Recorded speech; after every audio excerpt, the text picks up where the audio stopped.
The crying had not stopped for 3 hours and 17 minutes. Richard Whittaker pressed his forehead against the cold airplane window, his expensive navy suit wrinkled from holding his 6-month-old daughter Sophie against his chest. The baby's screams filled the first-class cabin like a siren that nobody could turn off. He had tried everything. The bottle. The pacifier. The special blanket. The gentle rocking that usually worked. The white noise app on his phone. Nothing helped. Around him, passengers were no longer hiding their anger. A woman in seat 2A had asked the flight attendant twice if there was anything that could be done. A businessman across the aisle kept sighing loudly, making his irritation clear. Richard felt their stares like needles on his skin. He was one of the youngest tech billionaires in America, a man who had built a company worth $3 billion before his 32nd birthday. He could solve complex coding problems that stumped entire teams. But right now he could not calm his own child. Sophie's tiny face was red and wet with tears. Her little fists punched the air as she wailed. Richard bounced her gently, whispering soothing words that she could not hear over her own cries. His arms ached. His head pounded. The flight attendants had stopped offering help after the first hour, their sympathetic smiles turning into tight-lipped concern. "Sir, some passengers are asking if you can take the baby to the back of the plane," a flight attendant named Jennifer said quietly, leaning down to his seat. Her voice was kind but firm. Richard looked up at her, his eyes bloodshot with exhaustion and stress. "I've been walking up and down the aisles. It doesn't help. She just keeps crying." Jennifer nodded. "I understand. It's a difficult situation for everyone." The words stung because they were true. Richard had never felt more helpless in his entire life. When his wife Lauren died during childbirth 6 months ago, he thought that was the worst moment he would ever experience. But this felt like a different kind of torture. The inability to comfort his daughter, combined with the judgment of 200 strangers, made him want to disappear. He stood up again, holding Sophie against his shoulder, and walked toward the back of the plane. Maybe the change of scenery would help. Maybe the sound of the engines was different back there. He was grasping at anything now, any small hope that might bring peace. As he passed through the curtain separating first class from economy, Richard noticed how different the atmosphere was. The seats were smaller, packed closer together. The passengers back here looked tired, many of them wearing headphones or trying to sleep despite the noise. He felt a fresh wave of guilt. These people had paid less for their tickets, and now they had to listen to his daughter scream. He walked slowly down the narrow aisle, bouncing Sophie and murmuring to her. Her cries seemed to get louder, echoing off the walls of the plane. Richard saw a mother cover her young son's ears. An elderly man frowned at him. A college student turned up the volume on her movie. Then he saw her. A young African-American girl, maybe 16 or 17 years old, sitting in a middle seat near the back. She wore a bright green sweater that looked handmade, and her hair was pulled back in a neat ponytail. While everyone else around her looked annoyed or uncomfortable, she was watching him with an expression of pure concentration. Her dark eyes followed Sophie's movements, and her lips moved slightly as if she was counting something. Richard kept walking, but the girl stood up suddenly, stepping into the aisle. She was tall and slim, with an open face that radiated intelligence and kindness. "Excuse me, sir," she said, her voice clear and confident despite her youth. "I think I can help with your baby." Richard stopped, surprised. He had received many looks from passengers, but nobody had offered to help in hours. "I appreciate that, but I've tried everything. She's been crying since we left London." The girl nodded. "I know. I've been listening. But I noticed something about her crying pattern. May I try something? It's based on mathematical rhythms and frequencies. I promise I won't hurt her." Richard stared at this stranger, this teenager in economy class who claimed she could solve his problem with math. Every rational part of his brain told him it was nonsense. But desperation has a way of opening doors that logic keeps closed. "Okay," he said simply. "Please. Try anything." The girl smiled, and it was like sunshine breaking through storm clouds. "My name is Naomi Johnson. Can I hold her?" Richard hesitated for only a second before passing Sophie to this stranger. The baby's cries actually got louder at the transfer, and Richard saw several passengers lean forward to watch what was happening. Naomi took Sophie with practiced ease, cradling her in a specific position that Richard had not tried. She began to move immediately, but not in the random rocking motion that most people used. Instead, her movements were precise and rhythmic, following a pattern that seemed almost mathematical. 1 2 3 pause. 1 2 3 pause. She swayed her hips in time with the motion, creating a gentle pendulum effect. Then she started humming. The sound was low and melodic, but there was something calculated about it. She was hitting specific notes at specific intervals. The humming mixed with a quiet tapping that her fingers made against Sophie's back. Tap tap tap. Pause. Tap tap tap. Pause. Richard watched, holding his breath. Sophie's cries were still loud, but they seemed to falter slightly, as if the baby was confused by these new sensations. Naomi kept going, her eyes closed now, completely focused on the rhythm she was creating. The tapping continued. The humming continued. The swaying continued. Everything worked together like a complex equation designed to produce one specific result. 30 seconds passed. Sophie's cries became slightly quieter. Naomi adjusted her humming, changing the frequency just a little bit. The tapping pattern shifted, becoming faster. 1 minute passed. Sophie's cries turned into gasping sobs. Naomi opened her eyes and looked down at the baby with such gentleness that Richard felt his throat tighten with emotion. "You're okay, little one," Naomi whispered between hums. "You're safe. You're loved. Everything is okay." 2 minutes passed. Sophie's sobs became hiccups. The entire back section of the plane had gone quiet, passengers watching this scene unfold with amazement. Naomi kept swaying, kept tapping, kept humming her mathematical lullaby. 3 minutes passed. Sophie's hiccups slowed. Her tiny body, which had been rigid with distress, started to relax against Naomi's chest. 4 minutes passed. Sophie stopped crying. The silence that followed was so complete that Richard could hear his own heartbeat. Sophie's eyes, which had been squeezed shut for hours, opened slowly. She looked up at Naomi's face with an expression of perfect calm. Then, incredibly, she smiled. A real, genuine baby smile that showed her 2 new teeth. The passengers around them burst into applause. Richard felt tears stream down his face, and he did not try to hide them. This stranger, this teenage girl from economy class, had done what he could not do. She had given his daughter peace. Have you ever felt completely helpless, like nothing you did would ever be enough? If this story touches your heart, please subscribe to see how Naomi's kindness changes everything. Comment below and tell us about a time when a stranger helped you in an unexpected way. Your story might inspire someone who needs hope today. Naomi continued her rhythmic movements for another 5 minutes, gradually slowing the pace as Sophie drifted into sleep. Richard stood frozen in the aisle, watching this miracle unfold in front of him. Other passengers whispered to each other, their earlier annoyance replaced with curiosity and admiration. Finally, Naomi stopped humming and looked up at Richard. "She's asleep now," she said quietly. "We should probably get her back to your seat so she stays comfortable." Richard nodded, unable to speak at first. He cleared his throat. "How did you do that? What was that technique?" Naomi smiled as she carefully transferred the sleeping baby back to Richard's arms. "It's something I figured out by combining several concepts. Babies respond to patterns and rhythms because that's what they experienced in the womb. The mother's heartbeat, her movements, her voice, they all follow mathematical patterns. When a baby is distressed, they need those patterns re-established to feel safe again." They began walking back toward first class, Richard moving slowly to avoid waking Sophie. "But how did you know which patterns to use?" he asked. "I was listening to her crying for the past 3 hours, Naomi explained. "Crying has rhythm too. Each baby has their own unique pattern based on their breathing rate, their size, their temperament. I counted the intervals between her breaths, measured the pitch variations in her cries, and calculated the frequency that would be most calming for her specifically. Then I created a counter-rhythm that would gradually slow down her distress response." Richard stared at her. "You did all of that just by listening? In your head?" Naomi shrugged, looking a bit embarrassed. "Numbers make sense to me. They always have. I see patterns where other people see chaos. It's just how my brain works." They reached the curtain to first class and Richard paused. "Please come sit with me. I need to talk to you properly. I need to thank you properly." Naomi glanced back at her seat in economy. "I don't think I'm allowed in first class. My ticket was for economy."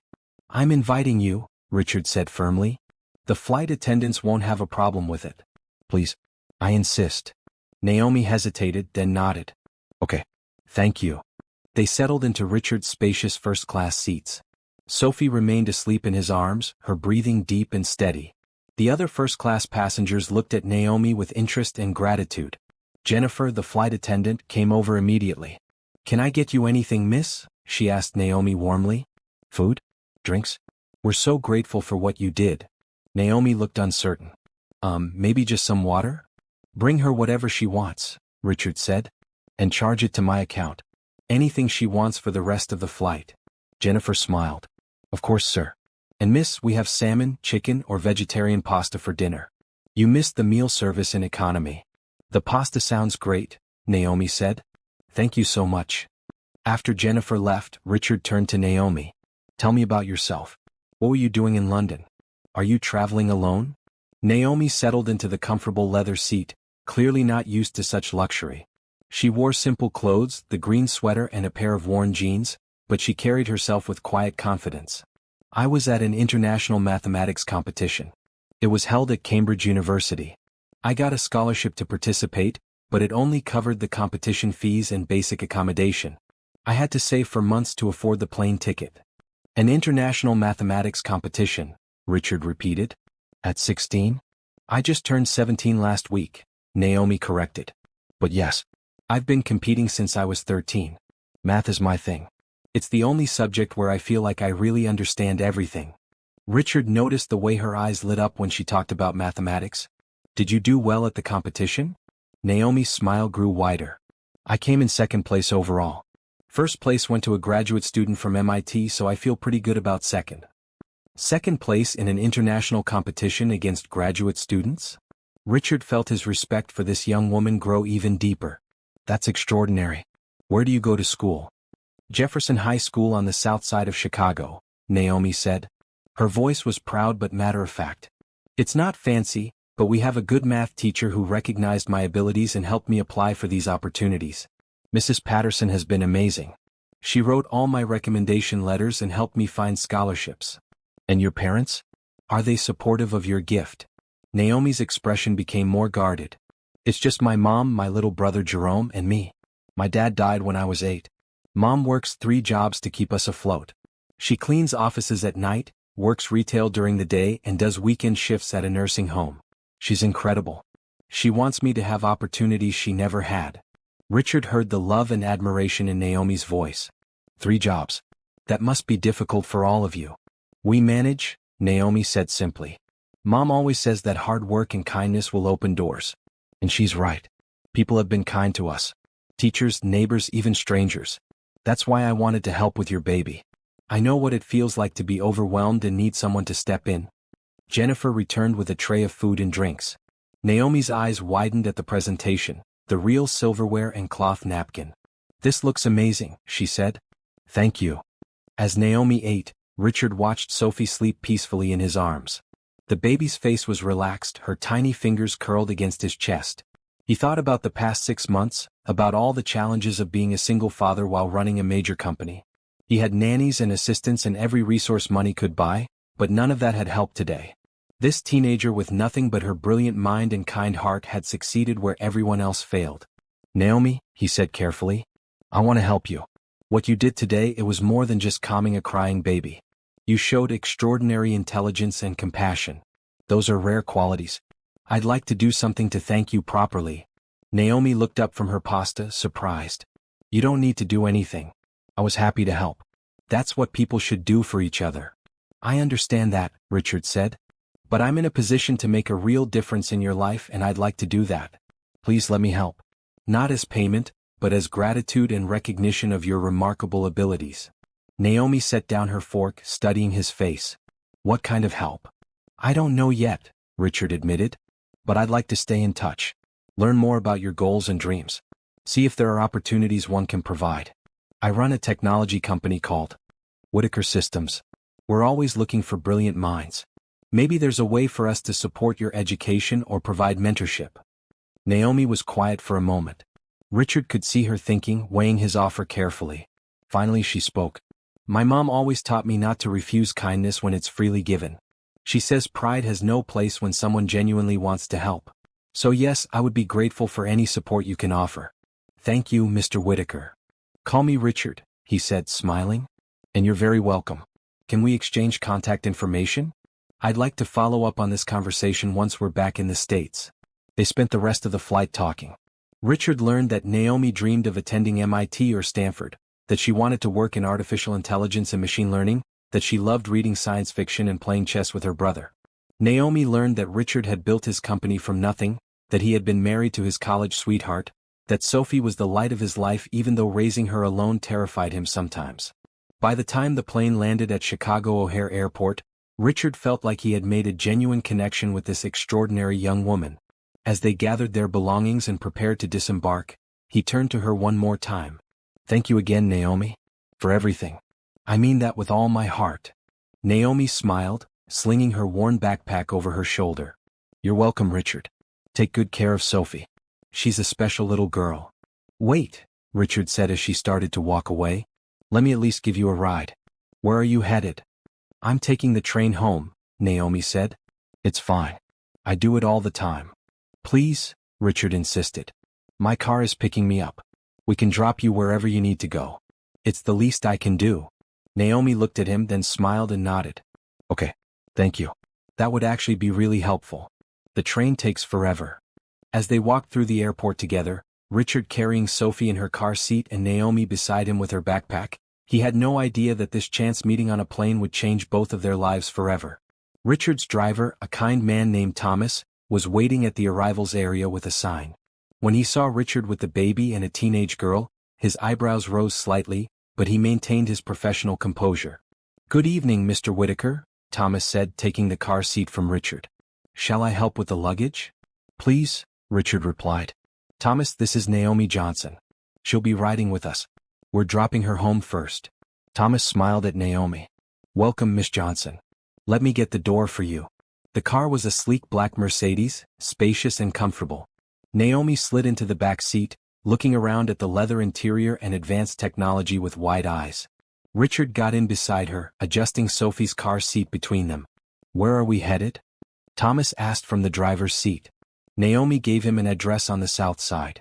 Richard noticed Thomas glance in the rearview mirror, a flicker of concern crossing his face. The south side had rough neighborhoods, areas where his kind of car would stand out. But Thomas said nothing, simply entered the address into the GPS. As they pulled away from the airport, Richard turned to Naomi. "So tell me more about this math competition. What kind of problems were you solving?" Naomi's face lit up again. "Oh, they were incredible. One of them involved calculating optimal network paths through a constantly changing system. Another dealt with probability distributions and quantum states. My favorite was a problem about finding patterns in what looked like random data. That's where I really excelled." "Finding patterns in chaos," Richard mused. "That's essentially what you did with Sophie today." "Exactly," Naomi agreed. "Most people think crying is random, but it's not. Everything in nature follows patterns. You just have to know how to look for them." They talked about mathematics, about patterns and algorithms and the beauty of numbers. Richard found himself genuinely engaged in the conversation, something that rarely happened outside of work. Naomi had a way of explaining complex concepts that made them accessible without dumbing them down. She respected his intelligence while sharing her knowledge generously. Sophie woke up about halfway through the drive, but instead of crying, she simply looked around with curious eyes. Naomi noticed immediately and began playing a simple game with her, holding up different numbers of fingers and counting softly. Sophie watched, mesmerized. "She likes you," Richard observed. "Babies can sense energy," Naomi said. "If you're calm and genuine, they respond to that. My mom used to say that children and animals are the best judges of character because they haven't learned to lie yet." "Your mother sounds very wise." "She is," Naomi said softly. "She's had a hard life, but she never became bitter. She always chooses kindness. Always sees the good in people. I try to be like her." The car entered Naomi's neighborhood, and Richard saw what Thomas had been concerned about. The buildings were old and worn, many with broken windows or graffiti on the walls. Groups of young men stood on corners, watching the expensive car drive past. But Richard also saw other things. Community gardens where neighbors grew vegetables together, a newly painted mural celebrating local heroes, children playing basketball in a well-maintained court, elderly people sitting on porches and chatting. "It's not as bad as it looks," Naomi said, noticing Richard's observation. "The media only shows the violence and poverty, but there's so much good here too. People look out for each other. We have community, real community. That's worth more than fancy buildings." Richard nodded, feeling slightly ashamed of his automatic judgments. "You're absolutely right. I apologize for any assumptions I made." "Don't apologize," Naomi said. "Just remember that zip codes don't define worth. Some of the smartest, kindest, most resilient people I know live right here." Thomas pulled up in front of a small apartment building. The building was old but clean, with flower boxes in some windows and a well-swept entrance. Naomi gathered her backpack and opened the car door. "Thank you for the ride," she said. "And thank you for the conversation. It was really nice talking to someone who understands complex mathematics." Richard made a quick decision. "Wait, can I come in for a moment? I'd like to meet your mother. Is that okay?" Naomi looked surprised. "You want to meet my mom? Why?" "Because I told you I wanted to help and I meant it. But I think any support should go through her. She's your parent. She should be part of any decisions." Naomi smiled, looking touched. "That's really respectful." "Okay, yes. She should be home from her day job by now. Come on up." Thomas stayed with the car and Sophie while Richard followed Naomi into the building. They climbed 3 flights of stairs, the stairwell smelling of cooking food and cleaning products. Naomi unlocked the door to apartment 3B and called out as they entered. "Mom, I'm home. And I brought someone to meet you." The apartment was small but immaculately clean. The furniture was old but well cared for. Family photos covered one wall, showing Naomi and a younger boy at various ages, always smiling. School awards and certificates decorated another wall, most of them with Naomi's name on them. A woman emerged from the kitchen, wiping her hands on a dish towel. She was in her late 30s, wearing a bright red dress that looked like a work uniform. She had the same warm eyes as Naomi, the same intelligent face, but there were lines of exhaustion around her eyes and mouth. "Mom, this is Richard Whittaker," Naomi said. "I helped him with his baby on the plane and he gave me a ride home." The woman looked at Richard, taking in his expensive suit and watch, then back at her daughter. "Helped with his baby how?" she asked carefully. Richard stepped forward, offering his hand. "Mrs. Johnson, I'm so glad to meet you. Your daughter saved my sanity today. My daughter Sophie cried for 3 hours on the plane and nothing I did helped." Naomi used her mathematical knowledge to calm her down in minutes. "It was the most extraordinary thing I've ever witnessed." Mrs. Johnson shook his hand, her grip firm despite her small stature. "That sounds like Naomi. She's always been good with patterns and rhythms. Used to calm her baby brother the same way when he had colic." She turned to her daughter. "You won second place, didn't you? I can see it in your face." "Second place out of 200 competitors," Naomi said proudly. "From 47 countries." Mrs. Johnson pulled her daughter into a tight hug. "I'm so proud of you, baby. So proud." Richard watched this exchange, seeing the deep love between mother and daughter. After a moment, Mrs. Johnson stepped back and looked at him directly. "Mr. Whittaker, why are you really here? I appreciate the ride home, but men like you don't usually come to neighborhoods like this unless they want something." Her directness surprised and impressed Richard. "You're right to be cautious. I'm here because I want to help Naomi. She has extraordinary talent, the kind that should be nurtured and supported. I run a technology company and I've seen thousands of smart people. Your daughter is different. She's special. I'd like to offer her opportunities, mentorship, maybe scholarship support for college." Mrs. Johnson studied his face for a long moment. "What do you want in return?" "Nothing," Richard said honestly. "Just the satisfaction of helping someone who deserves it. Look, Mrs. Johnson, I'm a billionaire. I have more money than I could spend in 10 lifetimes. But today I couldn't solve a simple problem. I couldn't calm my own child. Your daughter did that with nothing but her mind and her kindness. That's worth more than all the money in the world. Let me pay that forward." Mrs. Johnson was quiet, thinking. Finally she spoke. "Naomi, what do you think? Do you want this man's help?" Naomi looked at Richard, then at her mother. "Yes, Mom. I think he's genuine. And you always say not to refuse help when it's offered with an open heart." Mrs. Johnson nodded slowly. "Okay. But Mr. Whittaker, I want everything in writing. Clear expectations, clear boundaries. My daughter is brilliant, but she's also young. I need to protect her." "Absolutely," Richard agreed. "I'll have my lawyers draw up everything properly. You can have your own lawyer review it. I want you to be comfortable with every aspect of this arrangement." "We can't afford a lawyer," Mrs. Johnson said bluntly. "I'll pay for one," Richard said. "An independent lawyer who works for you, not me. Someone who can make sure your interests are protected." For the first time Mrs. Johnson smiled. "You might actually be for real." "Okay, Mr. Whittaker. Let's talk specifics. What exactly are you offering?" They sat down at the small kitchen table and Richard outlined his thoughts. First, he wanted to provide Naomi with immediate support for her educational expenses.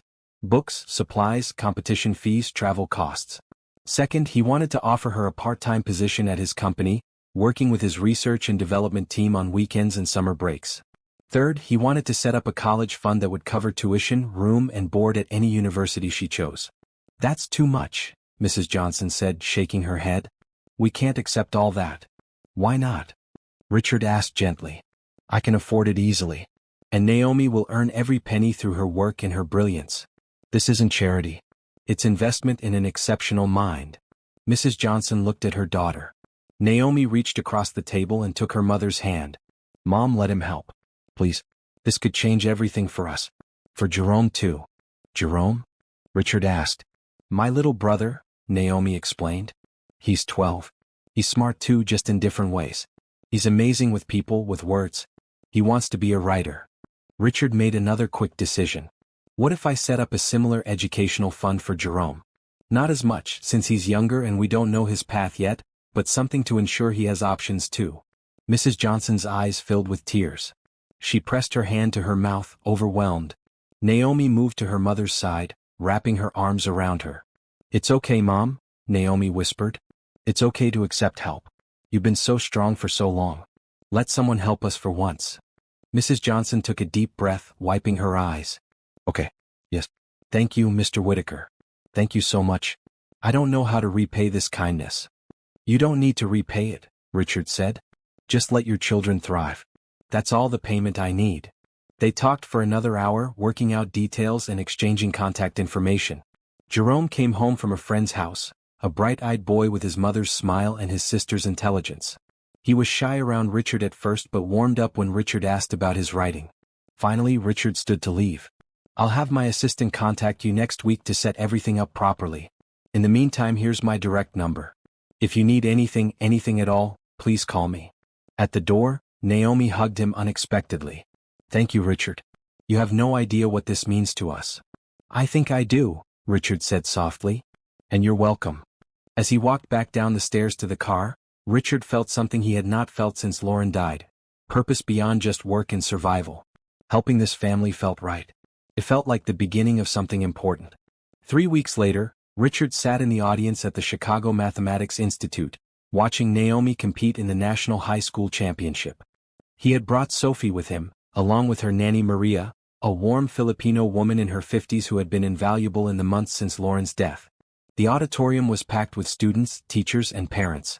On stage, 10 finalists sat at individual desks, each with a tablet and stylus for solving problems. Naomi wore a bright blue blouse that her mother had bought specifically for this occasion. She looked calm and focused, her hands steady as the moderator read the first problem. Richard watched the problem appear on the large screen. A complex equation involving differential calculus and probability theory. The other competitors immediately began scribbling furiously on their tablets. Naomi stared at the problem for what seemed like forever, not writing anything.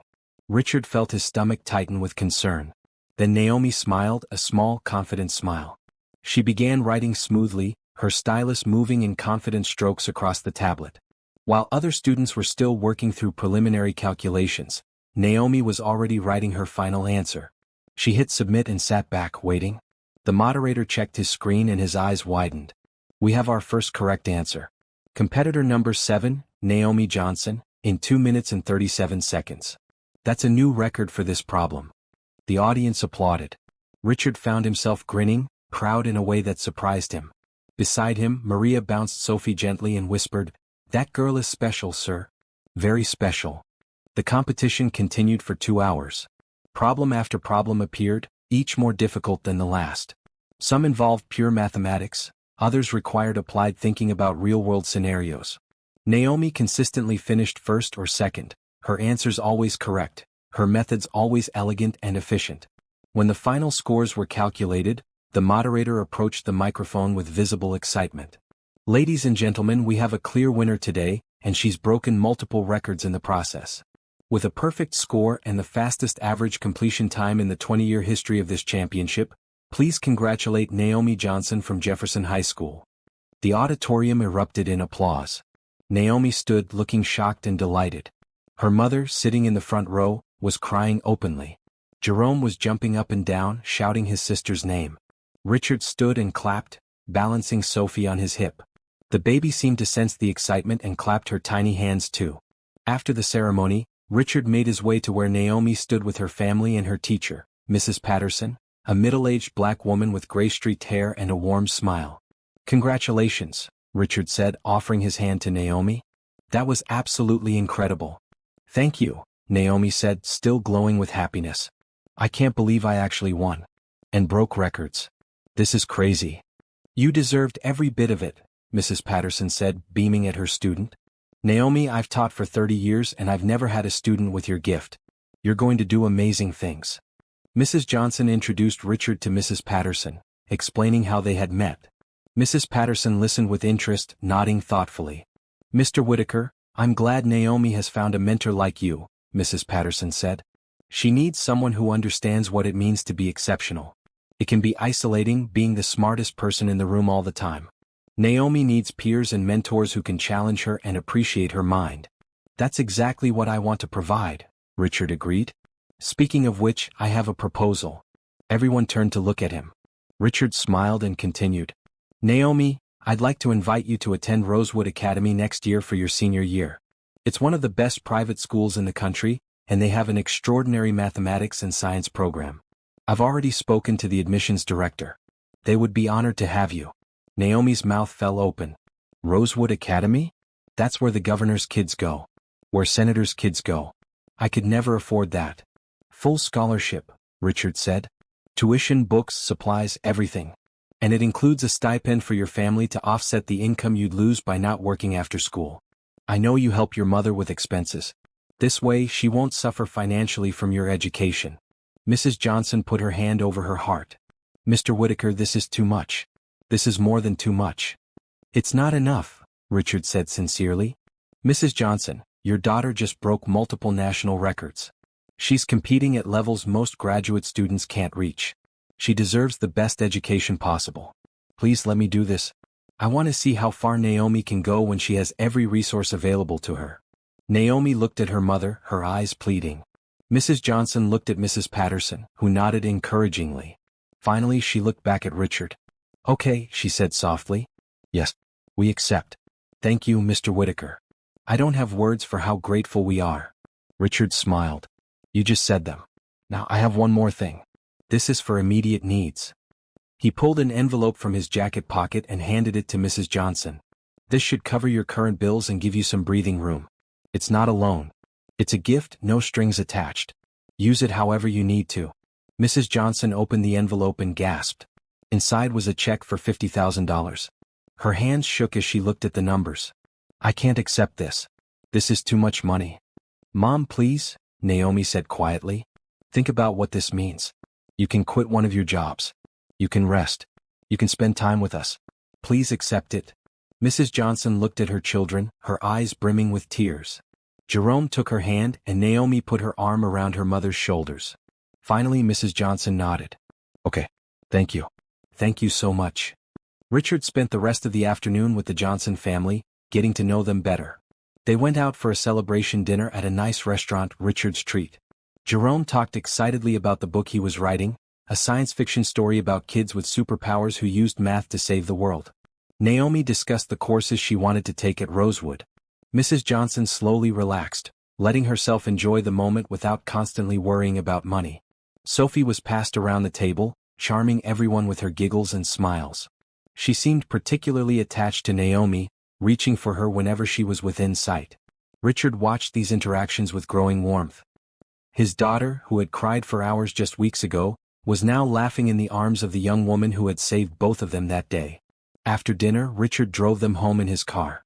Thomas had the night off, so Richard drove himself, enjoying the normalcy of it. When they pulled up to the apartment building, Naomi turned to him from the back seat. "Richard, can I ask you something?" "Of course. Anything. Why are you really doing all this? And please be honest. I need to understand." Richard thought carefully before answering. He turned in his seat so he could look at all three Johnsons. "When my wife died, I thought my life was over in every way that mattered. I had Sophie and I loved her with everything in me, but I couldn't see past the grief. I was just going through the motions, surviving but not really living. Then on that plane, when I couldn't help my own daughter, I felt like the biggest failure in the world." He paused, gathering his thoughts. "Then you appeared, Naomi. And you did something I couldn't do. You showed me that sometimes the most important help comes from unexpected places. You reminded me that kindness and intelligence and genuine human connection matter more than money or status or any of the things I'd been focused on. You gave me hope again. You gave me purpose. Helping your family isn't charity. It's gratitude. It's me paying forward the gift you gave me. The car was quiet for a moment. Then Mrs. Johnson spoke. That's the most honest answer anyone has ever given me. Thank you, Richard. You're a good man. I try to be, Richard said. My wife would have loved you all. She always said that goodness recognizes goodness. She was right. Over the following weeks, Richard and the Johnsons became close. He visited their apartment regularly, sometimes bringing Sophie, sometimes coming alone to work with Naomi on mathematical problems or to discuss business concepts. He helped Jerome with his writing, introducing him to authors and providing feedback on his stories. He convinced Mrs. Johnson to quit her night job, arguing that she needed to take care of her own health so she could continue taking care of her children. The paperwork for Rosewood Academy was completed, and Naomi was officially enrolled for the fall semester. Richard also set up her part-time position at Whittaker Systems, where she would work 10 hours a week during the school year and full-time during summers. The salary was generous, far more than she would make at a typical teenage job, but Richard insisted it was fair compensation for the value she would bring to his company. One evening, Richard brought Naomi to Whittaker Systems headquarters to show her where she'd be working. The building was a gleaming tower of glass and steel in downtown Chicago, with views of the lake from every floor. Naomi stared up at it with wide eyes. "This is where I'll work?" she asked. 15th floor, Richard confirmed. "The Research and Development Department. You'll be working with some of the smartest people in the industry. They're all excited to meet you. I showed them your competition performances and they were blown away." They took the elevator up, Sophie sleeping in her carrier on Richard's chest. The R&D floor was buzzing with activity even though it was after regular business hours. Engineers and programmers worked at various stations, discussing projects and running simulations. Richard introduced Naomi to the team. There was Dr. Lisa Patel, the head of artificial intelligence research, a brilliant Indian-American woman in her 40s who immediately started discussing complex algorithms with Naomi. There was Kevin Torres, a young Latino programmer who had developed some of the company's most successful applications. There was Dr. James Harrison, an older white man who specialized in machine learning and seemed delighted to have such a young prodigy joining the team. "We've been working on a pattern recognition system for autonomous vehicles," Dr. Patel explained, showing Naomi the code on her screen. "We're trying to improve the accuracy of predicting pedestrian movement. The current system is good, but it fails in chaotic situations where multiple people are moving in different directions." Naomi leaned in, studying the code. After a moment, she pointed to a specific section. "You're treating each person as an independent variable, but human movement in crowds follows collective patterns. You need to factor in social physics, the mathematical principles that govern group behavior. There's a formula developed by Dirk Helbing that might help. It treats pedestrians like particles in a fluid, accounting for repulsive and attractive forces." Dr. Patel stared at her, then at the screen, then back at Naomi. "That's brilliant. Why didn't we think of that? Kevin, pull up the Helbing model. Let's see if we can integrate it." Richard watched with pride as Naomi jumped into the work, her suggestions sparking new ideas and approaches. She was not intimidated by these adults with their advanced degrees and years of experience. She was their peer, their equal, and they recognized it immediately. After 2 hours of intense collaboration, Richard finally said they needed to leave so Naomi could get home at a reasonable hour. The team was disappointed but understanding. Dr. Patel hugged Naomi before she left. "I can't wait until you officially start," Dr. Patel said. "You're going to be such an asset to this team." In the car on the way home, Naomi was glowing with excitement. "That was amazing. They were working on real problems, important problems. And they listened to me. They actually valued my input." "Why wouldn't they?" Richard asked. "You're brilliant, Naomi. You belong in that room with them. You belong anywhere you want to be." Naomi was quiet for a moment, then said softly, "My whole life I've been the weird kid who was too smart for her own good. Teachers didn't know what to do with me. Other students thought I was showing off. But here with you and your team I'm just normal. It's the best feeling in the world." Richard glanced at her in the rearview mirror. "You're not normal, Naomi. You're exceptional. But you're finally in an environment where exceptional is celebrated instead of isolated. That's what I want for you. That's what everyone should have." When they reached her apartment, Naomi paused before getting out of the car. "Richard, I just want you to know that you've changed my life. Not just with the money and the opportunities but with the way you see me. You see who I really am. Thank you for that. Thank you for letting me be part of your journey, Richard replied. Now go get some rest. You have school tomorrow. As he drove home with sleeping Sophie in the back seat, Richard felt happier than he had in months. Helping Naomi and her family was filling a void he did not even realize he had. It was giving him purpose beyond just work and parenting. It was reminding him that life could still hold joy and meaning, even after terrible loss. He did not know it yet, but this was just the beginning. The connection between him and Naomi would grow deeper and more complicated in ways neither of them could predict. But for now, in this moment, everything felt right. Everything felt like it was exactly as it should be. The first day of school at Rosewood Academy was overwhelming in the best possible way. Richard picked up Naomi early that morning, knowing she was nervous. When she came down from her apartment, she wore the new school uniform, a crisp white blouse and a green plaid skirt with a matching blazer. Her hair was styled neatly, and she carried a brand new backpack filled with supplies that Richard had provided. "You look perfect," Richard said as she got into the car. "I feel like I'm pretending to be someone I'm not," Naomi admitted. "Everyone at this school is going to be rich and connected. I'm just a girl from the South Side." "You're a national champion mathematician," Richard corrected. "You're a researcher at a major tech company. You're brilliant and kind and resilient. Those other kids should be nervous about measuring up to you." Naomi smiled, some of her anxiety easing. "Thanks, Richard. I needed that." Sophie was in her car seat, now 9 months old and babbling happily. She reached for Naomi, who took her hand and played a finger game that made the baby giggle. Richard watched them in the rearview mirror, his heart warm. Rosewood Academy was located in an exclusive suburb, the campus sprawling and beautiful with historic buildings and modern facilities. When Richard pulled up to the entrance, students were arriving in expensive cars, many dropped off by uniformed drivers. Naomi's eyes widened at the scene. "It's okay," Richard said gently. "You belong here just as much as anyone else. Remember that." The principal, Dr. Catherine Brooks, was waiting at the entrance to greet new students. She was a tall white woman in her 60s with silver hair and sharp, intelligent eyes. When she saw Richard and Naomi approaching, her professional smile became genuine. "Mr. Whitaker, welcome. And this must be Naomi. We're so honored to have you at Rosewood." "Thank you, Dr. Brooks," Naomi said, shaking her hand. "I'm excited to be here." "Your test scores and competition results are extraordinary," Dr. Brooks continued. "Our mathematics department is particularly thrilled. Mr. Feldman, our advanced math teacher, has been preparing special materials just for you." They walked into the school together, Dr. Brooks giving them a quick tour.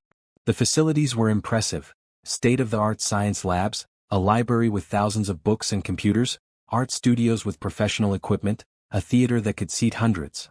Everything was clean, modern, and obviously expensive. Other students stared at Naomi as they passed, some curious, some welcoming, a few with expressions that were harder to read. Naomi held her head high, trying to project confidence she did not entirely feel. At Naomi's locker, they found a welcome package waiting: a school handbook, a tablet loaded with digital textbooks, and a handwritten note from the principal welcoming her personally. Richard helped her organize her books, then walked her to her first class, Advanced Placement Calculus. "You're going to be amazing," Richard said at the classroom door. "If you need anything at all, text me. I'm here for you." "Thank you," Naomi said, hugging him quickly. "Say bye to Sophie for me." Richard left, and Naomi entered the classroom. About 20 students were already seated, most of them white or Asian, all of them looking polished and comfortable in their uniforms. A few heads turned when she walked in, but most students continued their conversations. Naomi found an empty seat near the back and sat down, pulling out her tablet. A moment later, a girl with long black hair and warm brown skin slid into the seat beside her. "Hi, I'm Priya Gupta," the girl said with a friendly smile. She wore the same uniform but had added small gold earrings and a delicate bracelet. "You're new, right? I haven't seen you before." "Yeah, I'm Naomi Johnson. This is my first day." "Welcome to Rosewood," Priya said. "What year are you?" "Senior." "Me too. Where did you transfer from?" "Jefferson High on the South Side." Priya's eyebrows rose. "Wow, that's quite a change. What brought you to Rosewood?" Before Naomi could answer, the teacher entered. Mr. Feldman was a short, energetic white man in his 50s with wild gray hair and bright eyes behind thick glasses. He wore a bright red bow tie with his button-up shirt. "Good morning, brilliant minds," he said cheerfully. Welcome to your senior year of calculus. I promise to challenge you, frustrate you, and ultimately help you fall in love with mathematics. For those who don't know me, I'm Mr. Feldman and I've been teaching math here for 23 years.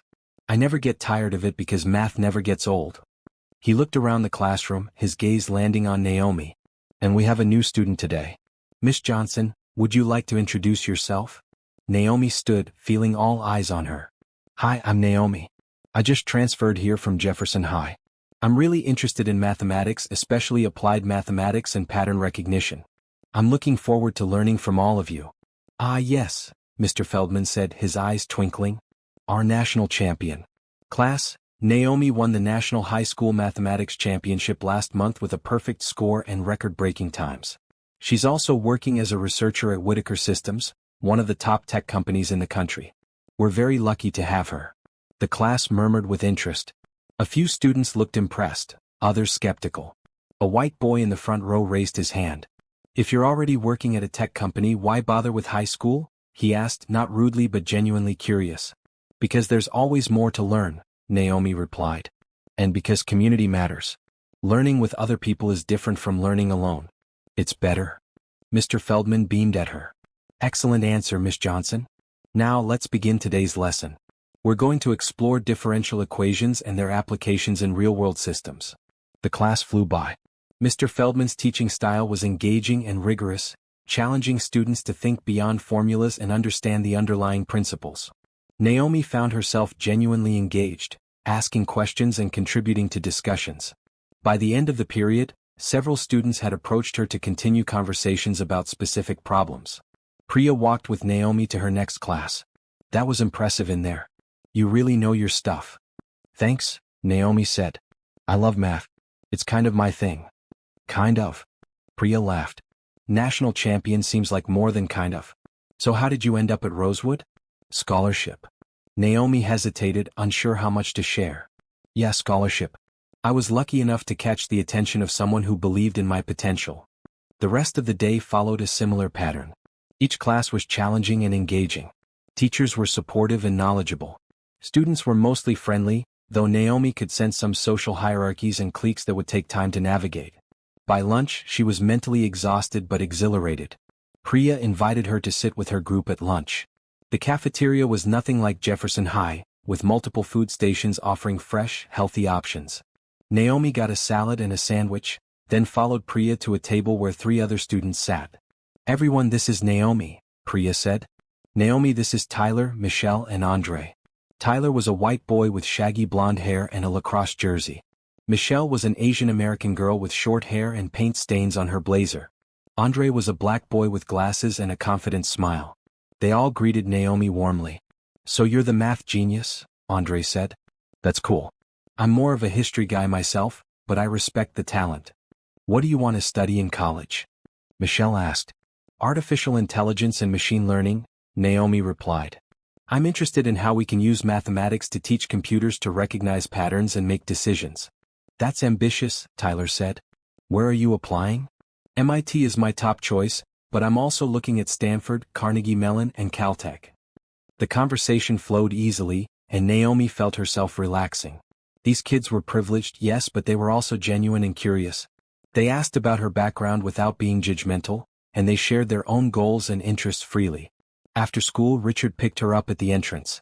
Sophie was awake and alert, dressed in a bright blue dress with matching shoes.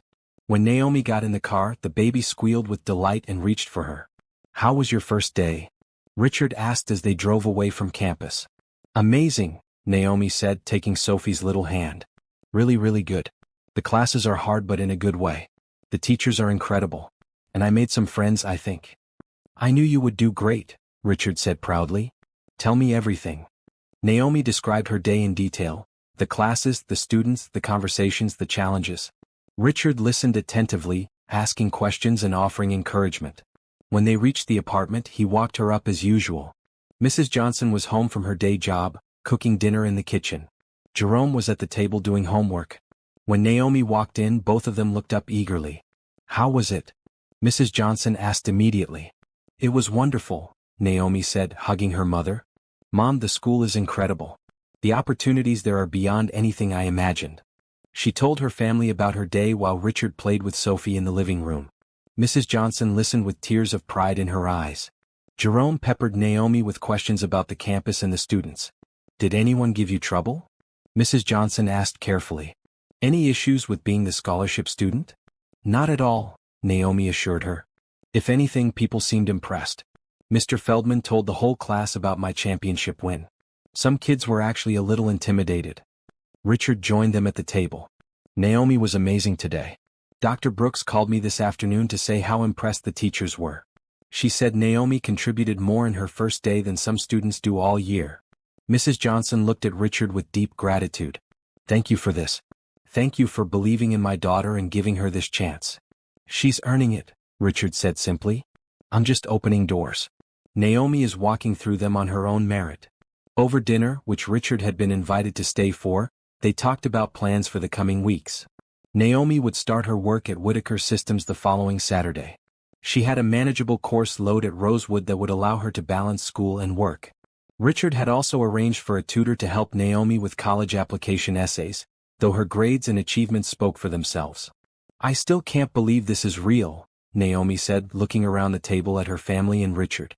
"6 months ago I was struggling to afford a plane ticket. Now I'm at one of the best schools in the country, working at a major tech company, and planning for college like it's actually possible." "It was always possible," Richard said gently. "You always had the talent and the drive. You just needed someone to recognize it and provide resources. That's all I did." As Richard prepared to leave with Sophie, Jerome asked him a question. "Mr. Richard, can I ask you something?" "Of course, Jerome. What's on your mind? Why do you spend so much time with us? You're really busy and important. Don't you have other things to do?" Richard knelt down to Jerome's level, his expression serious. "Jerome, spending time with your family is one of the most important things I do. Your sister helped me when I was at my lowest point. But more than that, I genuinely enjoy being with all of you. You remind me that kindness and love are what matter most in life. That's worth more than any business meeting or deal." Jerome nodded, satisfied with the answer. Then he asked another question. "Can I show you my story? I finished the first chapter." "I would love that," Richard said. "Email it to me tonight and I'll read it before bed. I'll send you my thoughts tomorrow." After Richard left, Mrs. Johnson pulled Naomi aside. "Baby, I need you to be careful. Mr. Whitaker is a good man, but he's also a very successful, attractive man who's spending a lot of time with our family. Don't let yourself develop feelings that could complicate things." Naomi blushed. "Mom, it's not like that. He's my mentor. And he's way older than me. I'm 17. "I know," Mrs. Johnson said. "And I'm not saying he would ever do anything inappropriate. I'm just saying guard your heart. You're young and impressionable, and he's been incredibly kind to us. It would be easy to confuse gratitude with other feelings." "I understand," Naomi said. "But really, Mom, it's fine. I'm focused on school and work. That's all."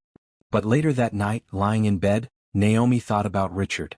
About his kindness, his intelligence, his gentle way with Sophie.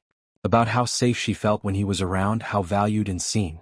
Her mother's warning echoed in her mind, and Naomi realized there was truth in it. She did feel something more than gratitude. But she pushed the thought away, telling herself it was just natural admiration for someone who had changed her life. Nothing more. In his penthouse across the city, Richard was having similar thoughts. He sat in his home office, Sophie asleep in her crib nearby, reviewing Jerome's story on his computer. But his mind kept drifting to Naomi. To her brilliant mind, her kind heart, her beautiful smile. He shook his head, frustrated with himself. She was 17, his mentee, someone who trusted and relied on him. These thoughts were inappropriate. He focused on Jerome's story, forcing himself to concentrate on the words. The boy had genuine talent, creating engaging characters and vivid scenes. Richard typed up detailed feedback, praising Jerome's strengths and offering gentle suggestions for improvement. He hit send, then closed his laptop. Walking to the window, Richard looked out at the Chicago skyline. 6 months ago, he had been drowning in grief and exhaustion.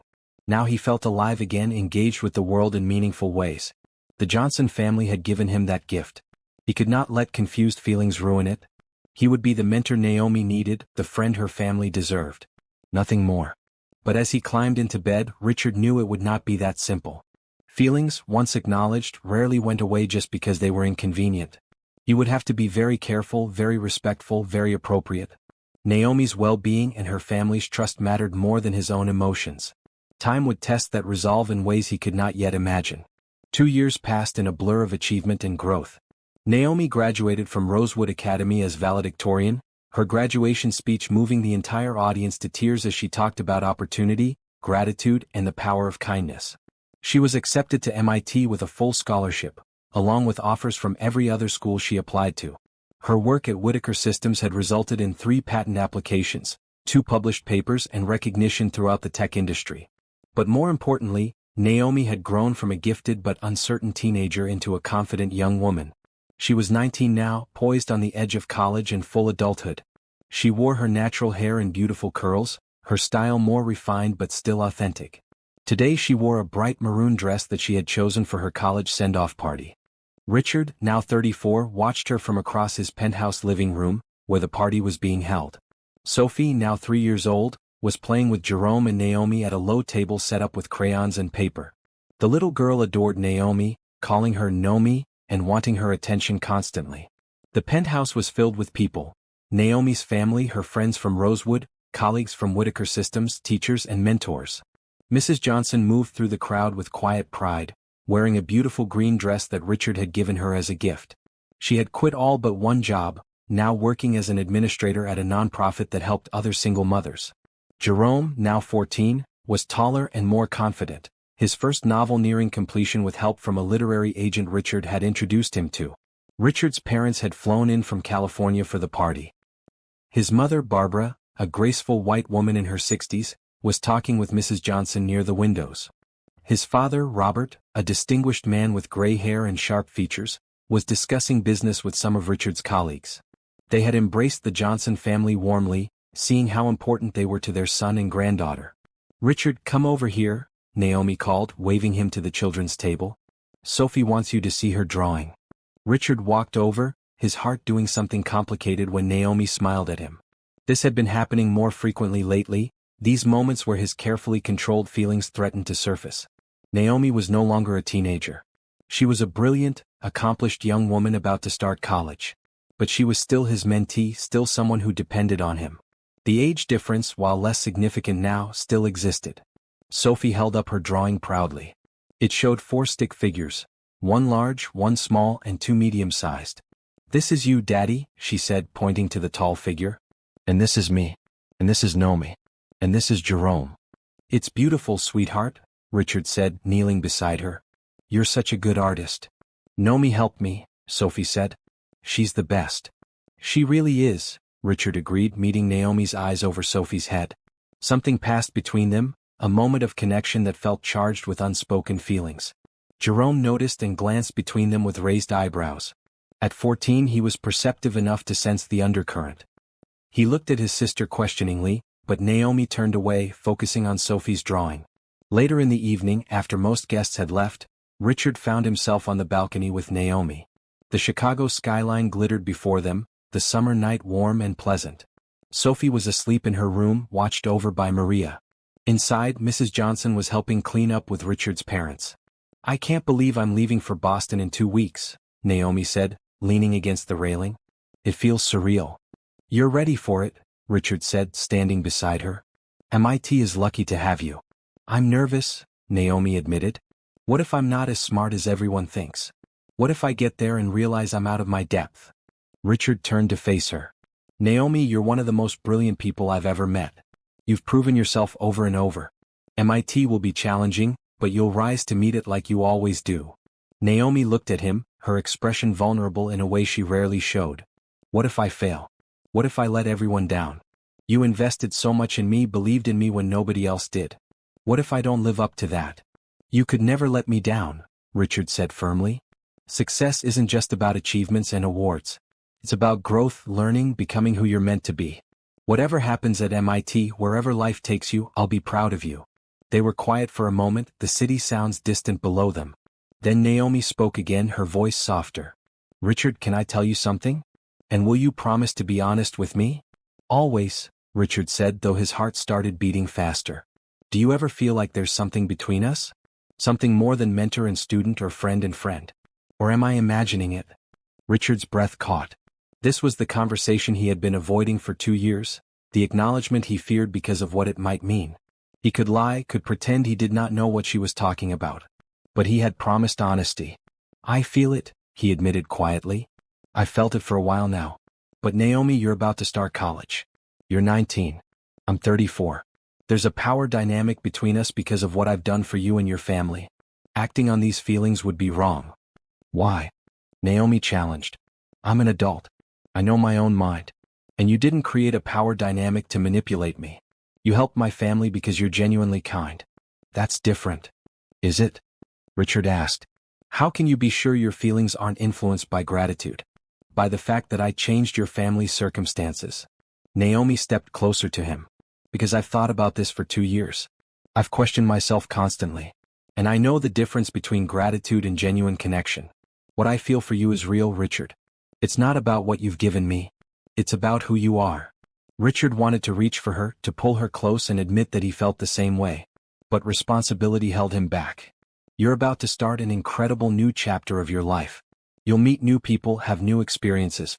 What if you go to MIT and realize these feelings were just a phase? What if you meet someone your own age and realize that's what you really want? What if I don't?" Naomi countered. "What if I go to MIT and spend 4 years knowing I left something important unresolved?" "Richard, I'm not asking you to commit to anything serious right now. I'm just asking you to acknowledge that there's something here worth exploring." Richard ran his hand through his hair, torn between what he wanted and what he thought was right. "Naomi, I care about you deeply. Not just as a mentor or friend. But I need to put your well-being first. If we started something and it went wrong, it could hurt you, hurt your family, hurt Sophie. I can't risk that." "So you're saying no?" Naomi asked, her voice steady despite the hurt in her eyes. "I'm saying not now," Richard clarified. "I'm saying go to MIT. Focus on your studies and your future. Meet new people and have new experiences. If after some time has passed you still feel this way, we can revisit this conversation. But right now the most important thing is your education and your growth. I won't do anything that might compromise that." Naomi was quiet, processing his words. Finally she nodded. "Okay, I understand. And I respect your decision, even if I don't completely agree with it. But Richard, just so you know, I'm not going to change my mind. What I feel for you is real and lasting. Time isn't going to make it go away." "Then time will prove that," Richard said gently. "And if it does, if you still feel this way after you've had space to grow and explore, then we'll talk about it seriously. I promise." Naomi reached out and took his hand, intertwining her fingers with his. It was the first time they had held hands, and the contact sent electricity through Richard's body. "I'm holding you to that promise." They stood there for a moment, hands linked, both acknowledging the feelings between them while agreeing to wait. It was bittersweet and difficult, but also right. Naomi needed this time to become fully herself, independent of Richard's influence. And Richard needed time to be absolutely certain that pursuing a relationship with her would be ethical and appropriate. Finally they went back inside. Mrs. Johnson looked at them with knowing eyes, but she said nothing. She trusted Richard to do the right thing, and she trusted her daughter to make wise decisions. Whatever happened between them would happen in its own time. The rest of the evening was subdued but warm. When the Johnsons left, Naomi hugged Richard tightly at the door. "Thank you for everything," she whispered. "For changing my life. For believing in me. For being honest tonight." "Thank you for being patient with me," Richard whispered back. "For understanding why we need to wait." After they left, Richard checked on Sophie, then sat in his living room with a glass of wine. His mother found him there, sitting in the dim light.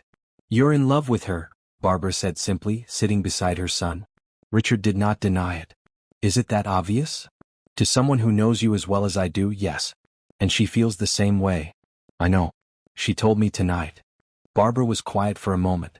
"And what did you say?" Richard explained their conversation, his reasoning for waiting, his concerns about ethics and appropriateness. Barbara listened without interruption, then spoke thoughtfully. "You're doing the right thing by giving her space to grow without pressure. But Richard, don't let your sense of obligation or propriety stop you from eventually pursuing happiness. Naomi is remarkable. She's brilliant, kind, mature beyond her years. Yes, you met her when she was young, and yes, you helped her family. But that doesn't mean a relationship between you would automatically be inappropriate or problematic. Context matters." "What if people judge us?" Richard asked. "What if they think I groomed her or took advantage?" "Some people will always judge," Barbara said. But the people who know you, who know your character and your heart, will understand. You've been nothing but respectful and appropriate with Naomi. You've given her opportunities and space to become her own person. If after that you both still want to explore a relationship, that's between two adults making an informed choice. Dad would have an opinion about this, Richard said wryly. Barbara smiled. Your father is practical to a fault. But even he can see that you're happier around the Johnsons than you've been since Lauren died. He won't object to anything that brings you genuine joy. Richard hugged his mother. Thank you for understanding. That's what mothers do, Barbara said, kissing his forehead. Now get some sleep. You have a busy couple weeks ahead before Naomi leaves. The next 2 weeks were bittersweet. Richard helped Naomi prepare for college, taking her shopping for dorm supplies, helping her organize her finances, giving advice about course selection. They maintained their usual friendship, but there was a new awareness between them, an acknowledgement of deeper feelings even as they agreed to wait. Sophie was heartbroken that Naomi was leaving. The little girl did not understand why her beloved Naomi had to go so far away. Naomi spent hours explaining that she would visit often, that they could video call, that this was just a new adventure. On the day Naomi left for MIT, the entire Johnson family gathered at Richard's penthouse. He had arranged for a car service to take them to the airport, but first they wanted to say goodbye properly.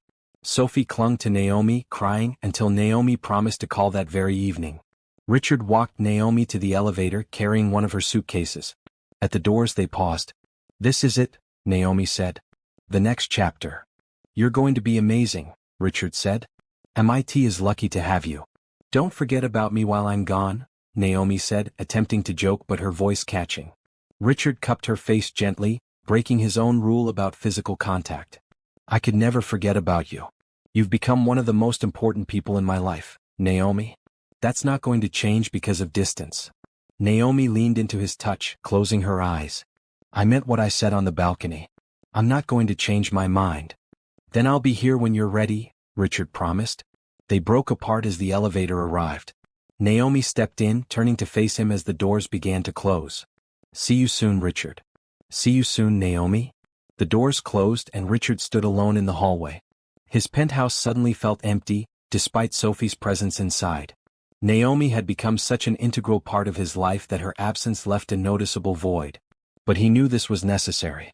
Naomi needed this time to discover who she was outside of his influence. She needed to explore her own dreams and possibilities without feeling obligated to him or his family. And if, after all that, she still wanted what they had acknowledged on the balcony, then Richard would be ready to move forward. For now he would wait. He would support her from a distance. He would be the friend and mentor she needed while she navigated this new chapter. And he would hope that when the time was right, they could revisit the conversation that had started something neither of them could quite define yet. If you're loving Naomi and Richard's story, don't forget to subscribe so you never miss what happens next. Have you ever had to wait for something you really wanted?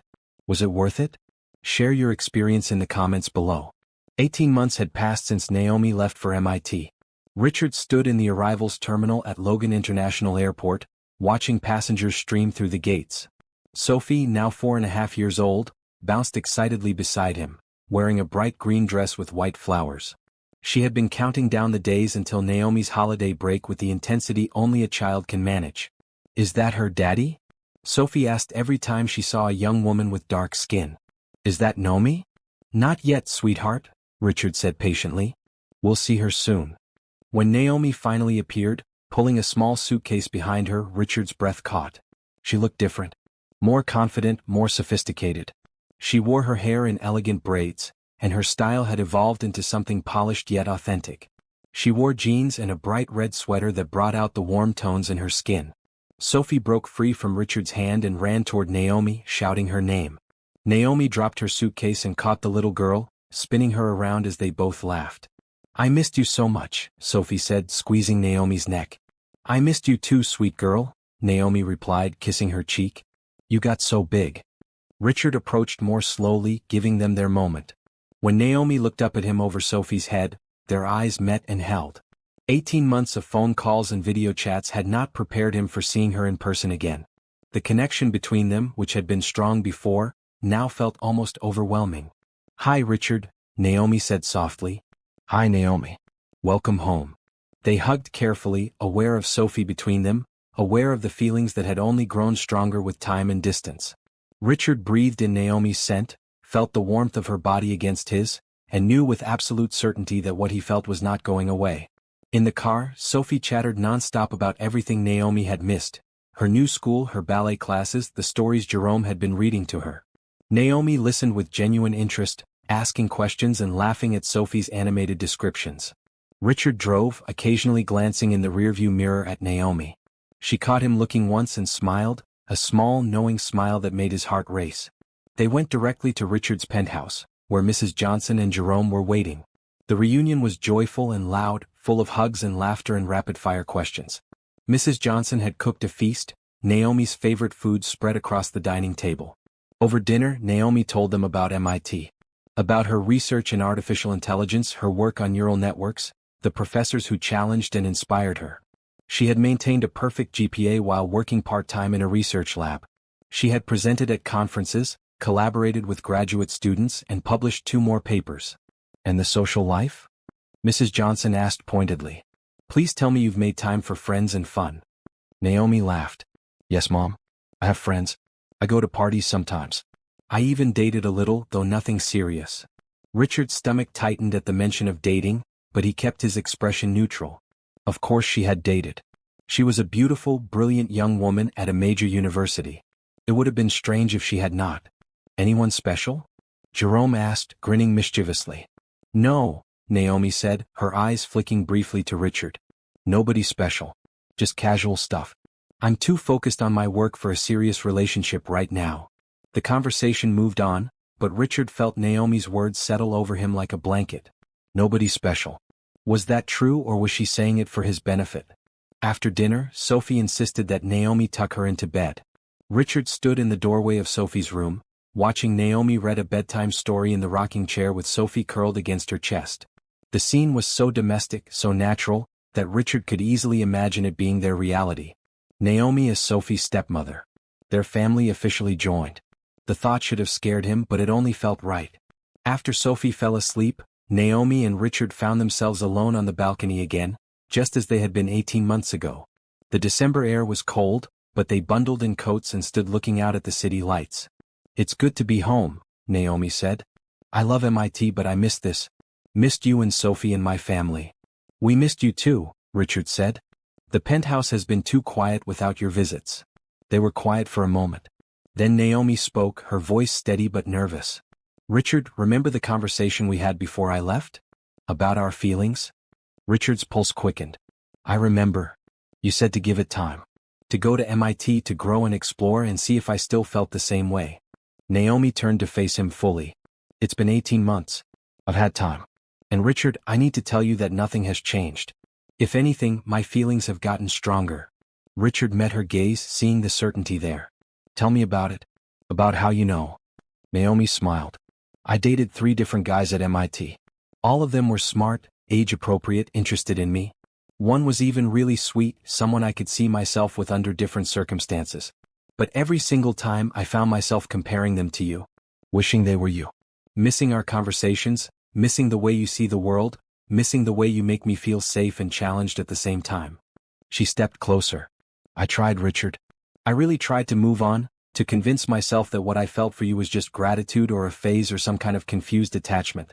But it's not. It's real. You're who I think about when I wake up. You're who I want to share good news with.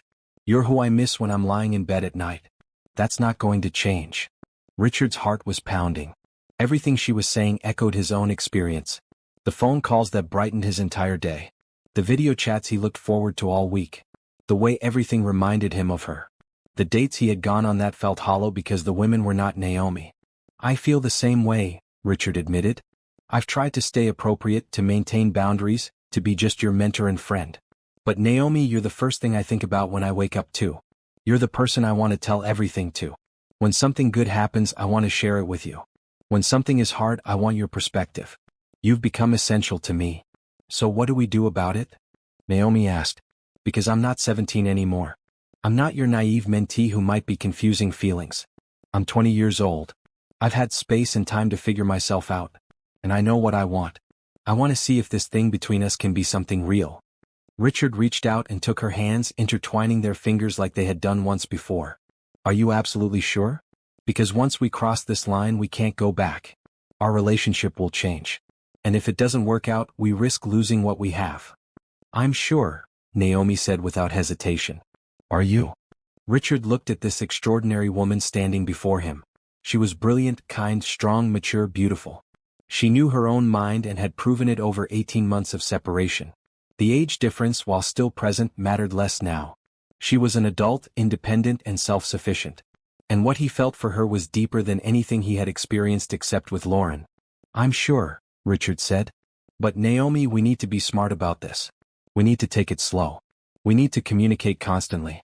And we need to be prepared for judgment and criticism from people who don't understand our history. I can handle that, Naomi said. Can you? For you? Yes. They stood there for a moment, holding hands, the weight of their confession settling between them. Then Richard gently pulled her closer, giving her every opportunity to pull away. When she did not, when she leaned into him instead, he wrapped his arms around her and held her close. We're really doing this? Naomi whispered against his chest. We're really doing this, Richard confirmed. But slowly, carefully, with respect for everyone involved. Naomi pulled back just enough to look up at him. Can I kiss you? I've been thinking about it for 2 years. Richard's breath hitched. Yes.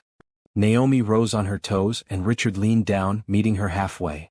The kiss was soft, tentative at first, both of them aware of the significance of the moment. Then it deepened, becoming more confident, more certain. When they finally pulled apart, both were breathing hard. Wow, Naomi said, her eyes bright. Yeah, Richard agreed. Wow. They kissed again, longer this time, and Richard felt 2 years of restrained feelings pour into that contact. When they finally broke apart, he rested his forehead against hers. We should talk to your mother, Richard said. She deserves to know what's happening. And I want her blessing even though we're both adults. Naomi nodded. Tomorrow. We'll talk to her together. They went back inside, but instead of Naomi leaving immediately, she stayed for another hour. They sat on the couch, not quite cuddling but close, talking about what this new development meant. They agreed to keep their relationship private at first, to let themselves figure out what they were before facing external scrutiny. They agreed to continue prioritizing Naomi's education and Richard's responsibilities as Sophie's father. They agreed to be honest with each other about concerns and feelings. When Naomi finally left for her mother's apartment, Richard walked her to the elevator. At the doors he kissed her again, sweet and brief. Good night, Naomi. Good night, Richard. I'll see you tomorrow. After she left, Richard went to his bedroom and lay down, staring at the ceiling. He was excited, nervous, hopeful, and terrified all at once. This was either the best decision he had ever made or a mistake that would cost him dearly. But looking at Naomi, feeling what he felt when he was with her, Richard could not believe it was a mistake. The next day, Richard and Naomi sat down with Mrs. Johnson in her apartment. Jerome was at school, giving them privacy for this conversation. Mrs. Johnson listened as they explained what had developed between them, her face carefully neutral. When they finished, she was quiet for a long moment. Then she spoke directly to Richard. Do you love my daughter? Yes, Richard said without hesitation. I do. Are you using her? Taking advantage of the power you have in her life? No. Never. I would never do that. Mrs. Johnson turned to Naomi. And you, baby? Are you sure about this? Sure you're not confusing gratitude with love? I'm sure, Mom, Naomi said firmly. I've spent 18 months questioning myself, testing my feelings. What I feel for Richard is real. It's not about what he's done for us. It's about who he is. Mrs. Johnson nodded slowly. I'm not going to lie. The age difference concerns me. The history concerns me. But I've watched you two together for 3 years now. I've seen how you look at each other. I've seen Richard be nothing but respectful and appropriate. And I trust both of your judgments. She looked at Richard seriously. But Mr. Whitaker, if you hurt my daughter, mentor or not, billionaire or not, I will have something to say about it. Richard smiled. I would expect nothing less, Mrs. Johnson. And I promise you, I will do everything in my power to make Naomi happy and treat her with the respect and love she deserves. Mrs. Johnson stood and hugged them both. Okay then. You have my blessing. But please be careful. The world can be cruel to relationships that don't fit traditional molds. Protect yourselves and protect what you're building. Over the next 2 weeks of Naomi's winter break, they spent as much time together as possible. They went on actual dates, Dinner at quiet restaurants, walks along the lakefront, museum visits, movies. With each date their connection deepened. They learned each other in new ways, explored the romantic aspect of their relationship while maintaining the friendship that had always been at its core. Sophie was thrilled to have Naomi around so much, not understanding the shift but loving the attention. Jerome was supportive, having suspected their feelings for months. Mrs. Johnson watched with cautious optimism, seeing her daughter genuinely happy. When it was time for Naomi to return to MIT, the goodbye was harder than before. They stood at the airport holding each other, neither wanting to let go. "This is going to be hard," Naomi said. "Being apart. We'll make it work," Richard promised. "Video calls, visits when you have breaks, constant communication. We can do this." "I love you," Naomi said, the first time she had spoken those words aloud. "I needed to say it before I left. I love you, Richard." Richard's eyes filled with tears. "I love you too, Naomi. So much." They kissed one more time, then Naomi had to go through security. Richard watched until she disappeared from view, feeling the loss of her presence immediately. But unlike 18 months ago, this goodbye came with the promise of something real waiting on the other side. They were together now officially. And despite the distance, despite the challenges ahead, that made all the difference. The long-distance relationship was harder than either of them anticipated, but they made it work through determination and constant communication. Richard flew to Boston once a month, staying in a hotel near campus and spending weekends with Naomi. They explored the city together, studied in coffee shops, and enjoyed simple domestic moments that made their relationship feel real and grounded. Naomi flew to Chicago during breaks, splitting time between her family and Richard's penthouse. Sophie adjusted to the new dynamic with remarkable ease. At 5 years old, she accepted that Naomi and Daddy were special friends who loved each other. When Naomi was around, Sophie wanted her involved in everything: bedtime stories, breakfast making, park visits. The little girl had already started calling Naomi her bonus mom, a term that made both Richard and Naomi emotional. Mrs. Johnson remained supportive but watchful, checking in with Naomi regularly to make sure she was happy and treated well. Jerome, now 15 and working on his second novel, joked that he had predicted their relationship from the beginning. He had grown close to Richard too, seeing him as a mentor and father figure. The first real test came 6 months into their relationship, during Naomi's spring break. Richard had invited her to attend a major tech conference with him in San Francisco. It was a high-profile event where he would be speaking, and he wanted Naomi by his side as his partner, not just his employee. "Are you sure?" Naomi asked when he proposed the idea. "People will see us together. There will be questions." "I'm ready if you are," Richard said. "I'm tired of hiding what we have. You're important to me and I want the world to know it." So they went to the conference together.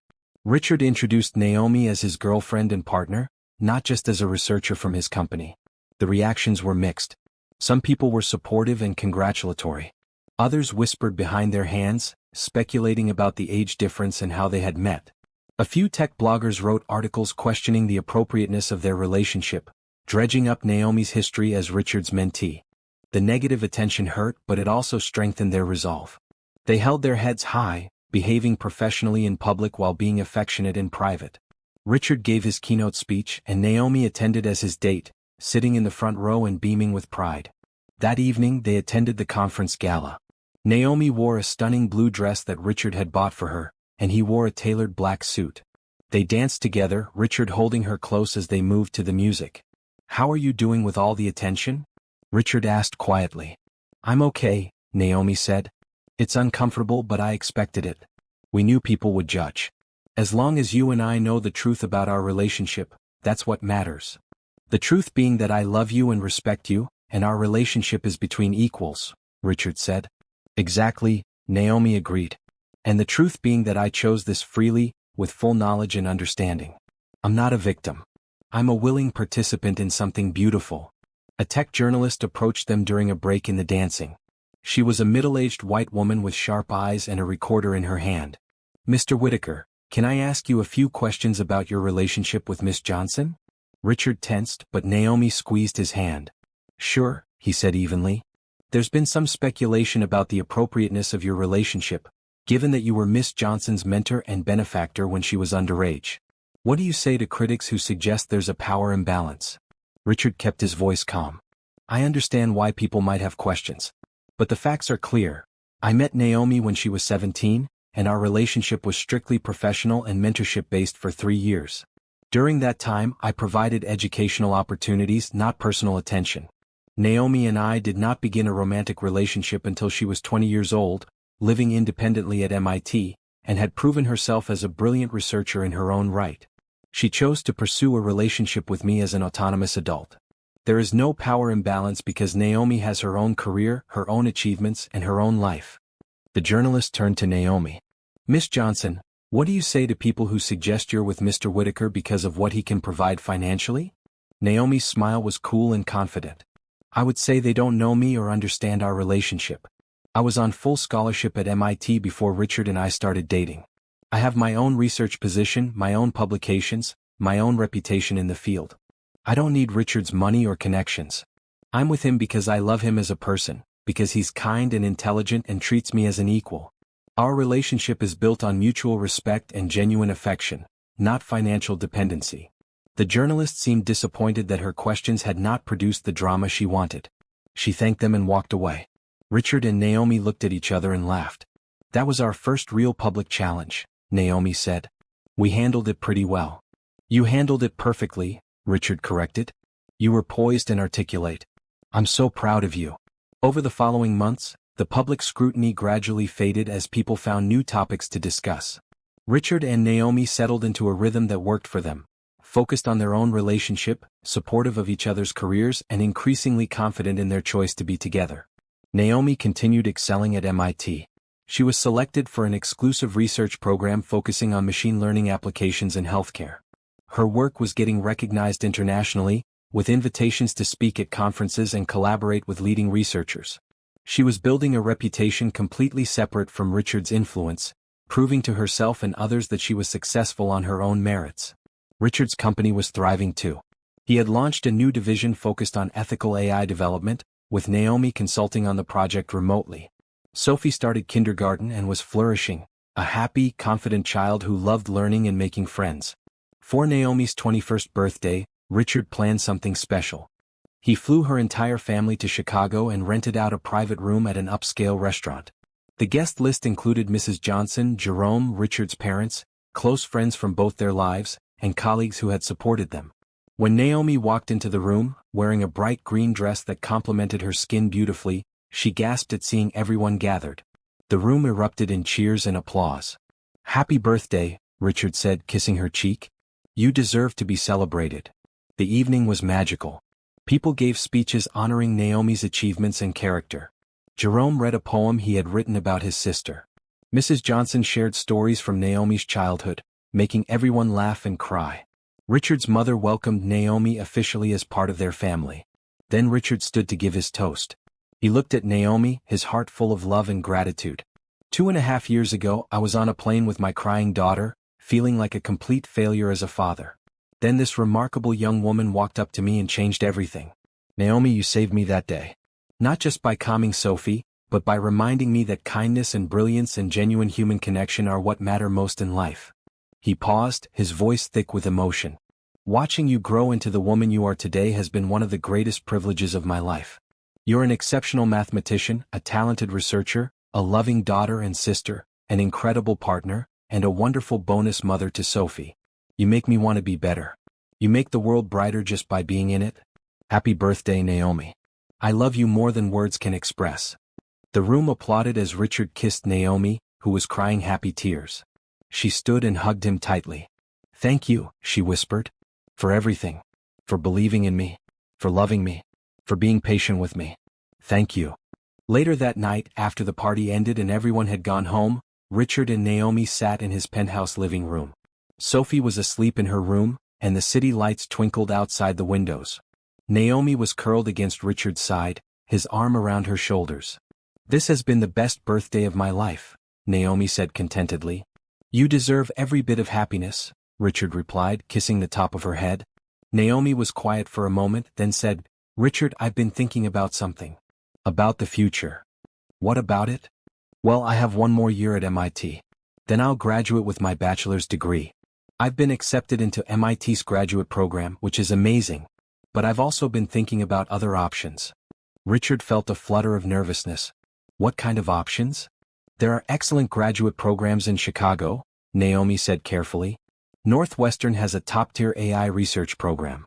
University of Chicago has one too. I could transfer my credits and continue my graduate work here. Be closer to you and Sophie. Be closer to my mom and Jerome. Richard's heart leaped, but he forced himself to think about what was best for Naomi.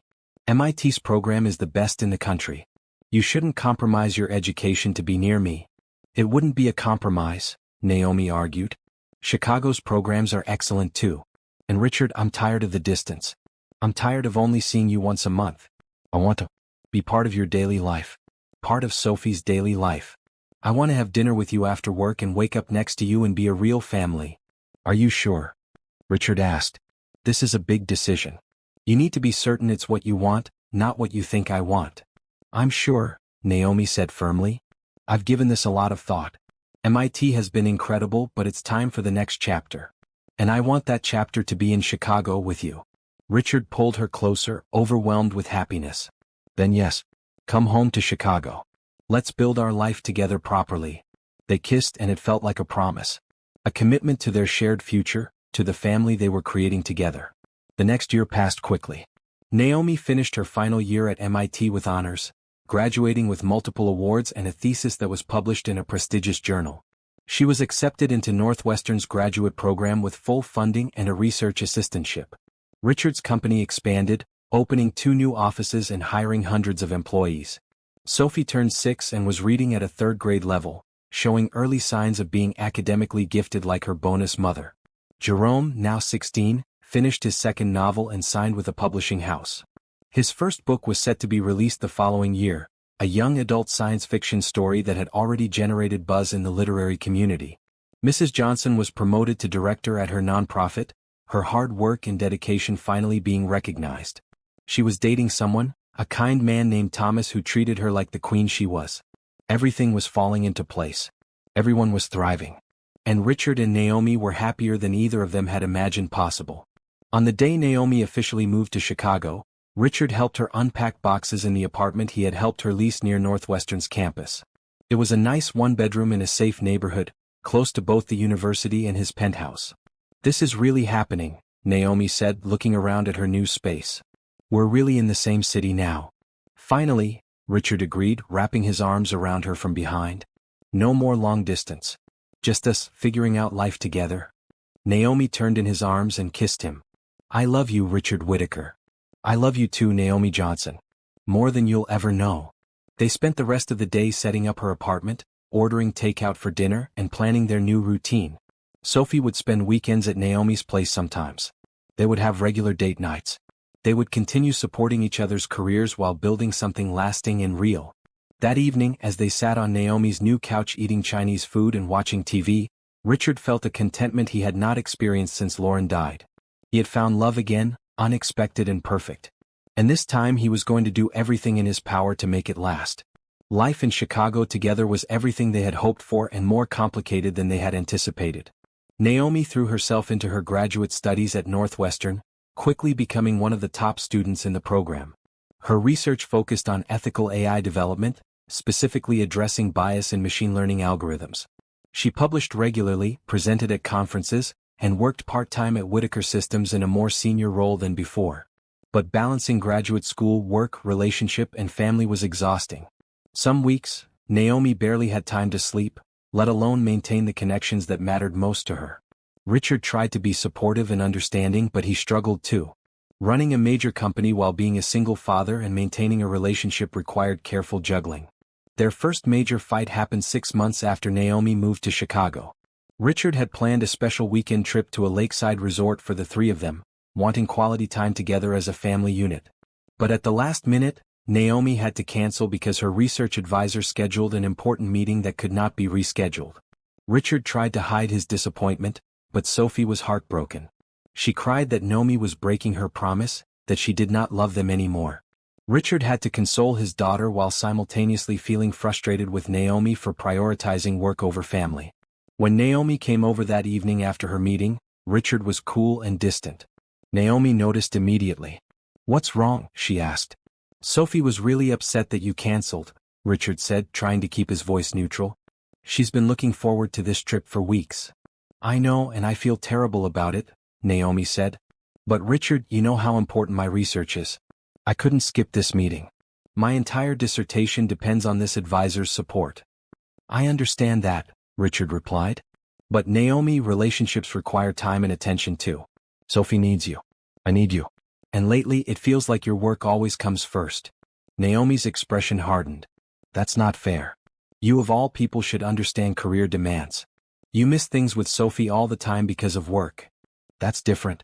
I'm her father. I have to provide for her. And I have to build my career, Naomi shot back. Or do you expect me to just be available whenever you need me, like some kind of accessory to your life? The words hung in the air, sharp and painful. Richard realized they were having their first real argument, and he hated it. That's not what I meant, he said more gently. I just miss you. We see each other less now than when you were in Boston. You're always working or studying. When we're together, you're exhausted. This isn't what I imagined. Naomi's anger faded, replaced by exhaustion. I'm doing the best I can, Richard. Graduate school is brutal. I'm trying to prove myself, to build something that's entirely mine. But I'm also trying to be present for you and Sophie. It's hard. It's really hard. Richard crossed the room and pulled her into his arms. I know. I'm sorry for getting frustrated. We're both under a lot of pressure. They held each other, the fight diffusing into understanding. They talked late into the night about expectations and boundaries, about how to balance their individual needs with their relationship needs. They agreed to schedule regular date nights that were non-negotiable, to communicate better about conflicts, to extend grace when life got overwhelming. The conversation was difficult but necessary. It deepened their relationship, forcing them to confront the reality that love alone was not enough. They had to actively work at maintaining their connection. The next major challenge came from an unexpected source: academia.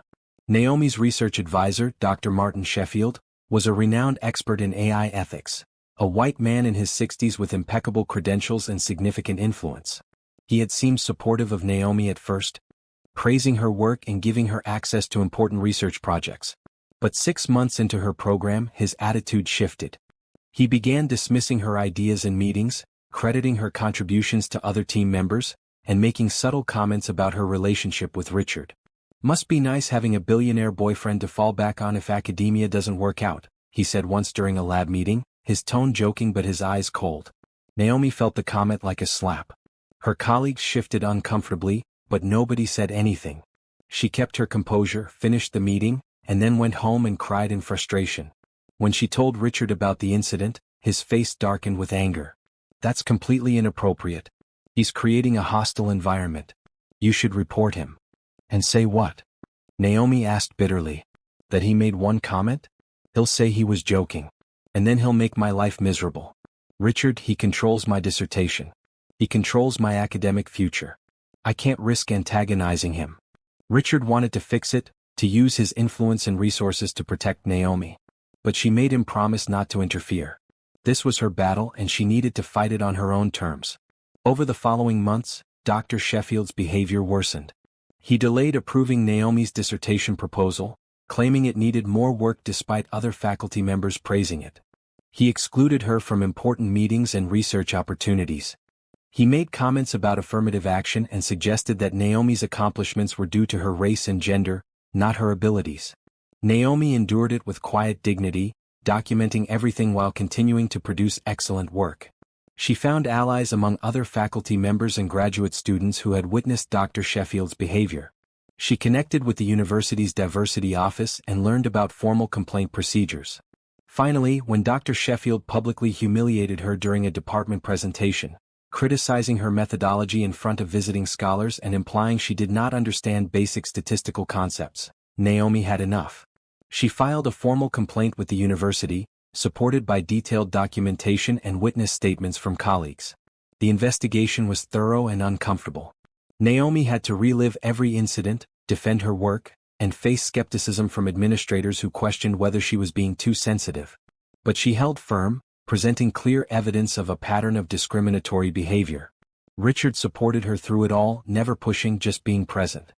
He attended meetings when she asked, provided legal resources when needed, and offered comfort when the stress became overwhelming. Sophie made cards and drawings to cheer up Naomi, not understanding the details but knowing her bonus mother was going through something hard. After 3 months, the university reached a conclusion. Dr. Sheffield was found to have created a hostile environment for Naomi and other students. He was required to take sensitivity training, removed as Naomi's advisor, and barred from supervising female students or students of color for 2 years. Naomi was assigned a new advisor, Dr. Patricia Kim, a Korean-American woman who was brilliant, supportive, and genuinely interested in Naomi's research. Under Dr. Kim's guidance, Naomi's work flourished. Her dissertation proposal was approved immediately, and she began making rapid progress on her research. The experience, while painful, taught Naomi valuable lessons about standing up for herself, about the importance of documentation and allies, and about the reality that even in progressive academic spaces, discrimination still existed. She emerged stronger, more confident, and more determined than ever to succeed. Meanwhile, Richard faced his own challenges. A competitor launched an aggressive campaign to discredit Whittaker Systems, claiming the company was using unethical AI practices. The accusations were false, but they generated negative press and spooked some investors. Richard had to work long hours fighting the allegations, providing evidence of his company's ethical standards and reassuring clients.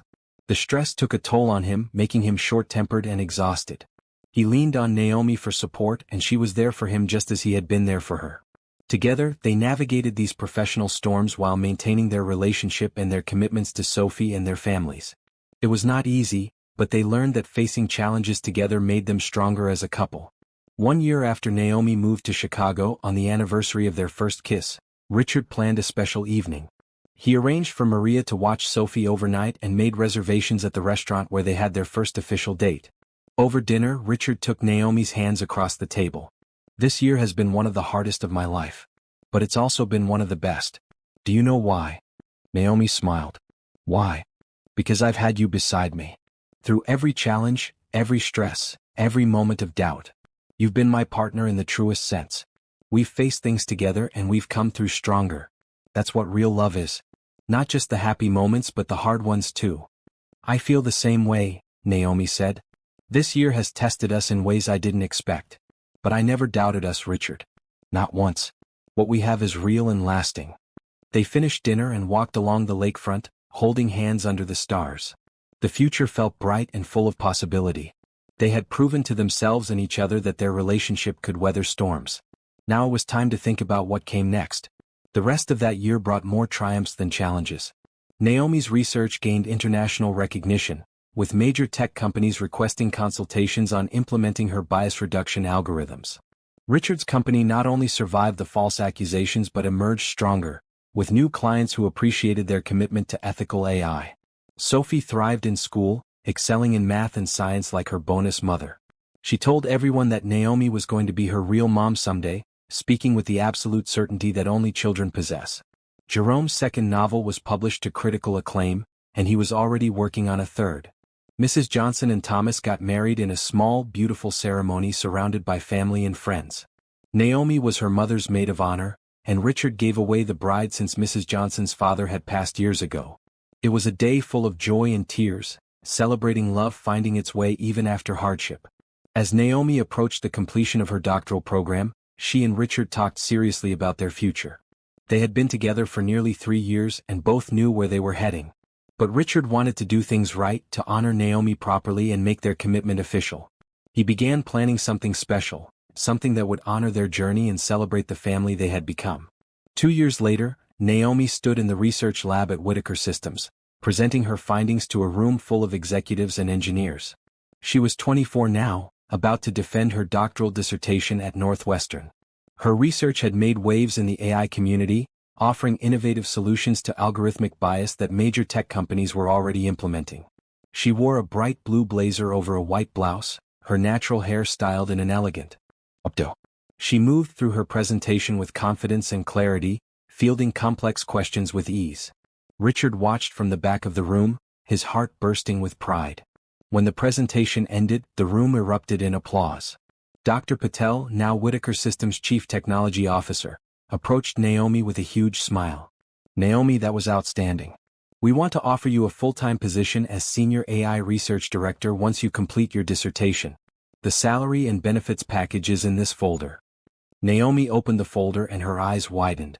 The offer was generous, more than fair, reflecting her actual value to the company rather than any favoritism due to her relationship with Richard.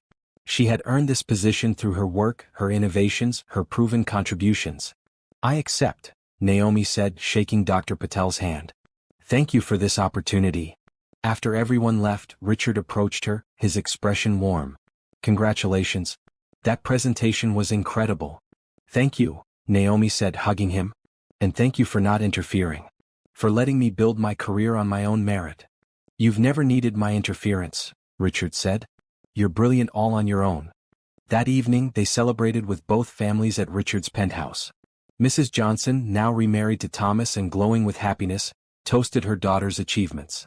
Jerome, now 18 and a published author with his first book doing well, gave a speech about how his sister had always inspired him to chase big dreams. Sophie, now 8 years old and in 3rd grade, presented Naomi with a handmade card. Inside she had written in careful letters, "Dear Naomi, I'm so proud of you. You're the smartest person I know and the best bonus mom ever. I love you. Love, Sophie." Naomi read the card and burst into tears, pulling Sophie into a tight hug. "I love you too, sweet girl. So much." Richard watched this exchange, his mind made up about something he had been planning for months. Tonight was not the right night, but soon. Very soon. 3 weeks later, Naomi successfully defended her dissertation. The defense was attended by faculty, fellow students, friends, and family. She answered every question posed by her committee with precision and insight. When the committee unanimously voted to accept her dissertation, the room erupted in celebration. Dr. Kim hugged Naomi tightly. "You did it, Dr. Naomi Johnson. I'm so proud of you." The words washed over Naomi like a blessing. Dr. Naomi Johnson. She had done it. Against all odds, despite every obstacle, she had earned her doctorate from one of the best universities in the country. And she had done it on her own merit, with her own hard work and brilliant mind. The celebration afterward was joyful and loud. Richard could barely get close to Naomi, she was surrounded by so many well-wishers. But when their eyes met across the room, he smiled and mouthed, "I love you." She smiled back, mouthing, "I love you too."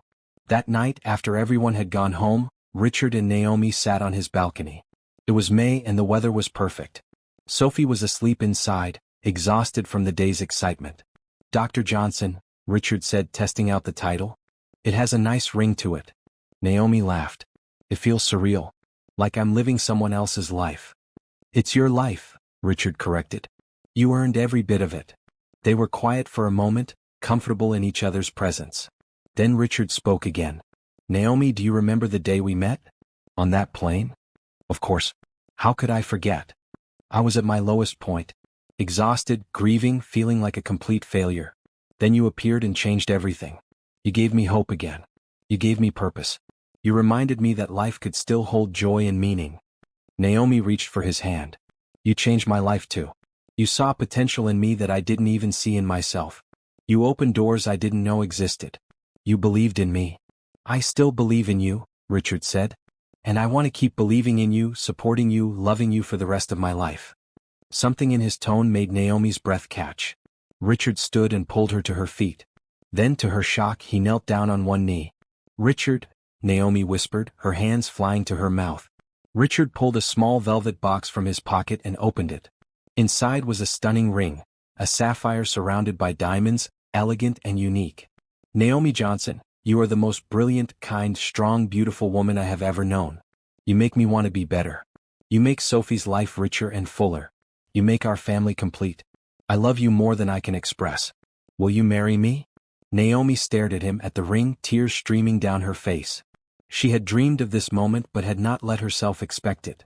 They had been so focused on her education, on building their careers, on taking things slowly. For a brief moment she hesitated.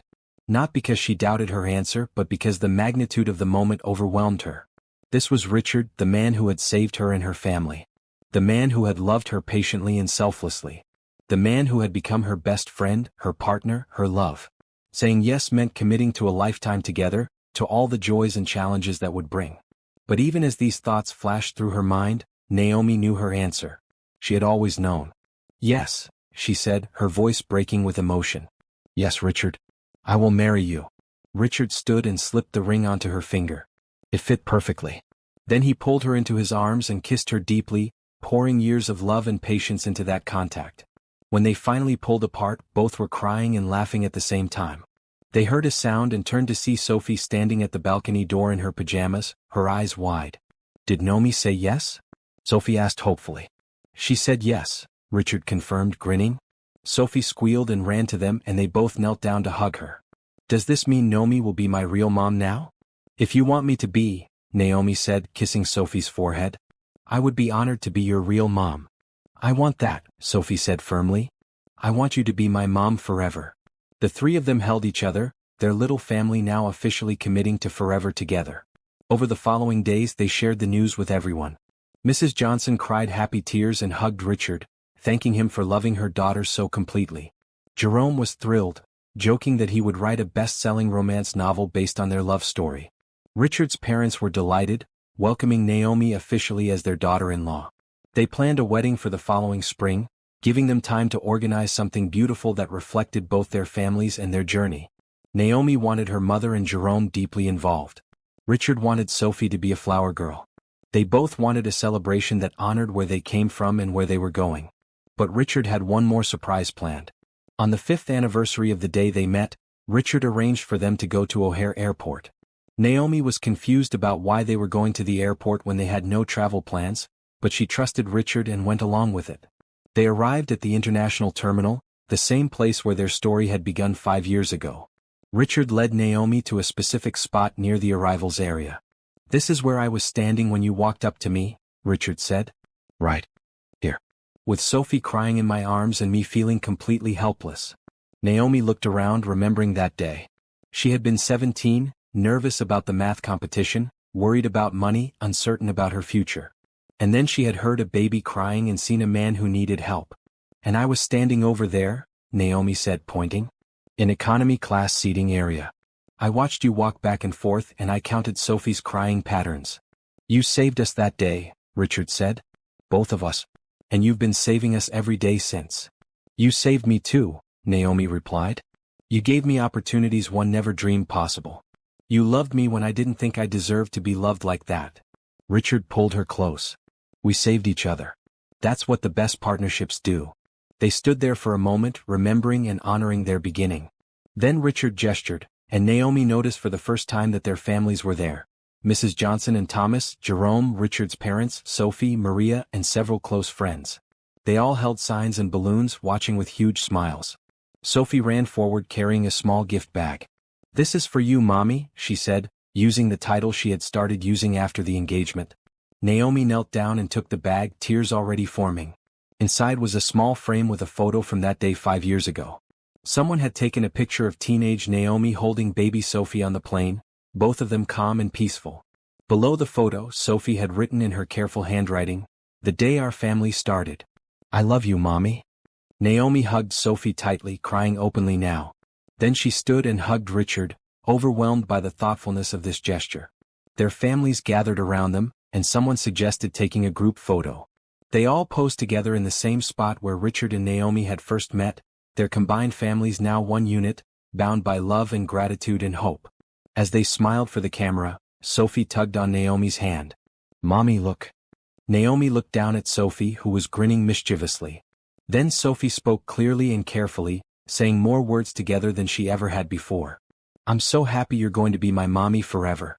You're the best person in the whole world and I love you more than anything." The group went silent, stunned. Sophie had always been verbal, but this was different. This was a complete, heartfelt speech from an 8-year-old who had just expressed exactly what everyone was feeling. Naomi burst into tears again and Richard joined her this time. They both knelt and hugged Sophie, their daughter, their miracle, the child who had brought them together and now completed their family. "I love you too, Sophie," Naomi whispered. So much. Being your mommy is the greatest honor of my life." The group erupted in applause and cheers. Jerome was crying, which he tried to hide but failed. Mrs. Johnson was sobbing into Thomas's shoulder. Richard's parents were holding each other, moved by the beauty of this moment. As the celebration continued around them, Richard took Naomi's hand and squeezed it gently. She looked at him, and everything they had been through passed between them in that glance. The challenges, the judgments, the hard work, the patience, the love. It had all led to this moment, this perfect ending that was really just the beginning of their forever. "Thank you," Richard said quietly, "for taking a chance on a desperate man with a crying baby 5 years ago. For seeing past the chaos to what we could become." "Thank you," Naomi replied, "for recognizing my worth. For giving me opportunities. For loving me so completely. For being the man I always hoped existed but never thought I'd find." They kissed and their families cheered again. Sophie wedged herself between them, giggling, and they pulled her into the embrace. Their little family of 3, soon to be official, surrounded by the love and support of everyone who mattered. 5 years ago, on a plane crossing the Atlantic, a billionaire and a teenage math genius from opposite worlds had collided in a moment of crisis. Neither could have imagined where that moment would lead. But through kindness, patience, respect, and genuine love, they had built something beautiful and lasting. Their story was unconventional. It had faced skepticism and judgment and obstacles. But it was also proof that real love can emerge from the most unexpected places, that taking chances on people pays off in ways you cannot predict, and that the greatest journeys often begin with a single act of kindness. As they left the airport together, Richard carrying Sophie on his shoulders and Naomi walking beside them, their future stretched out bright and promising. They would face challenges, certainly. Life always brought challenges.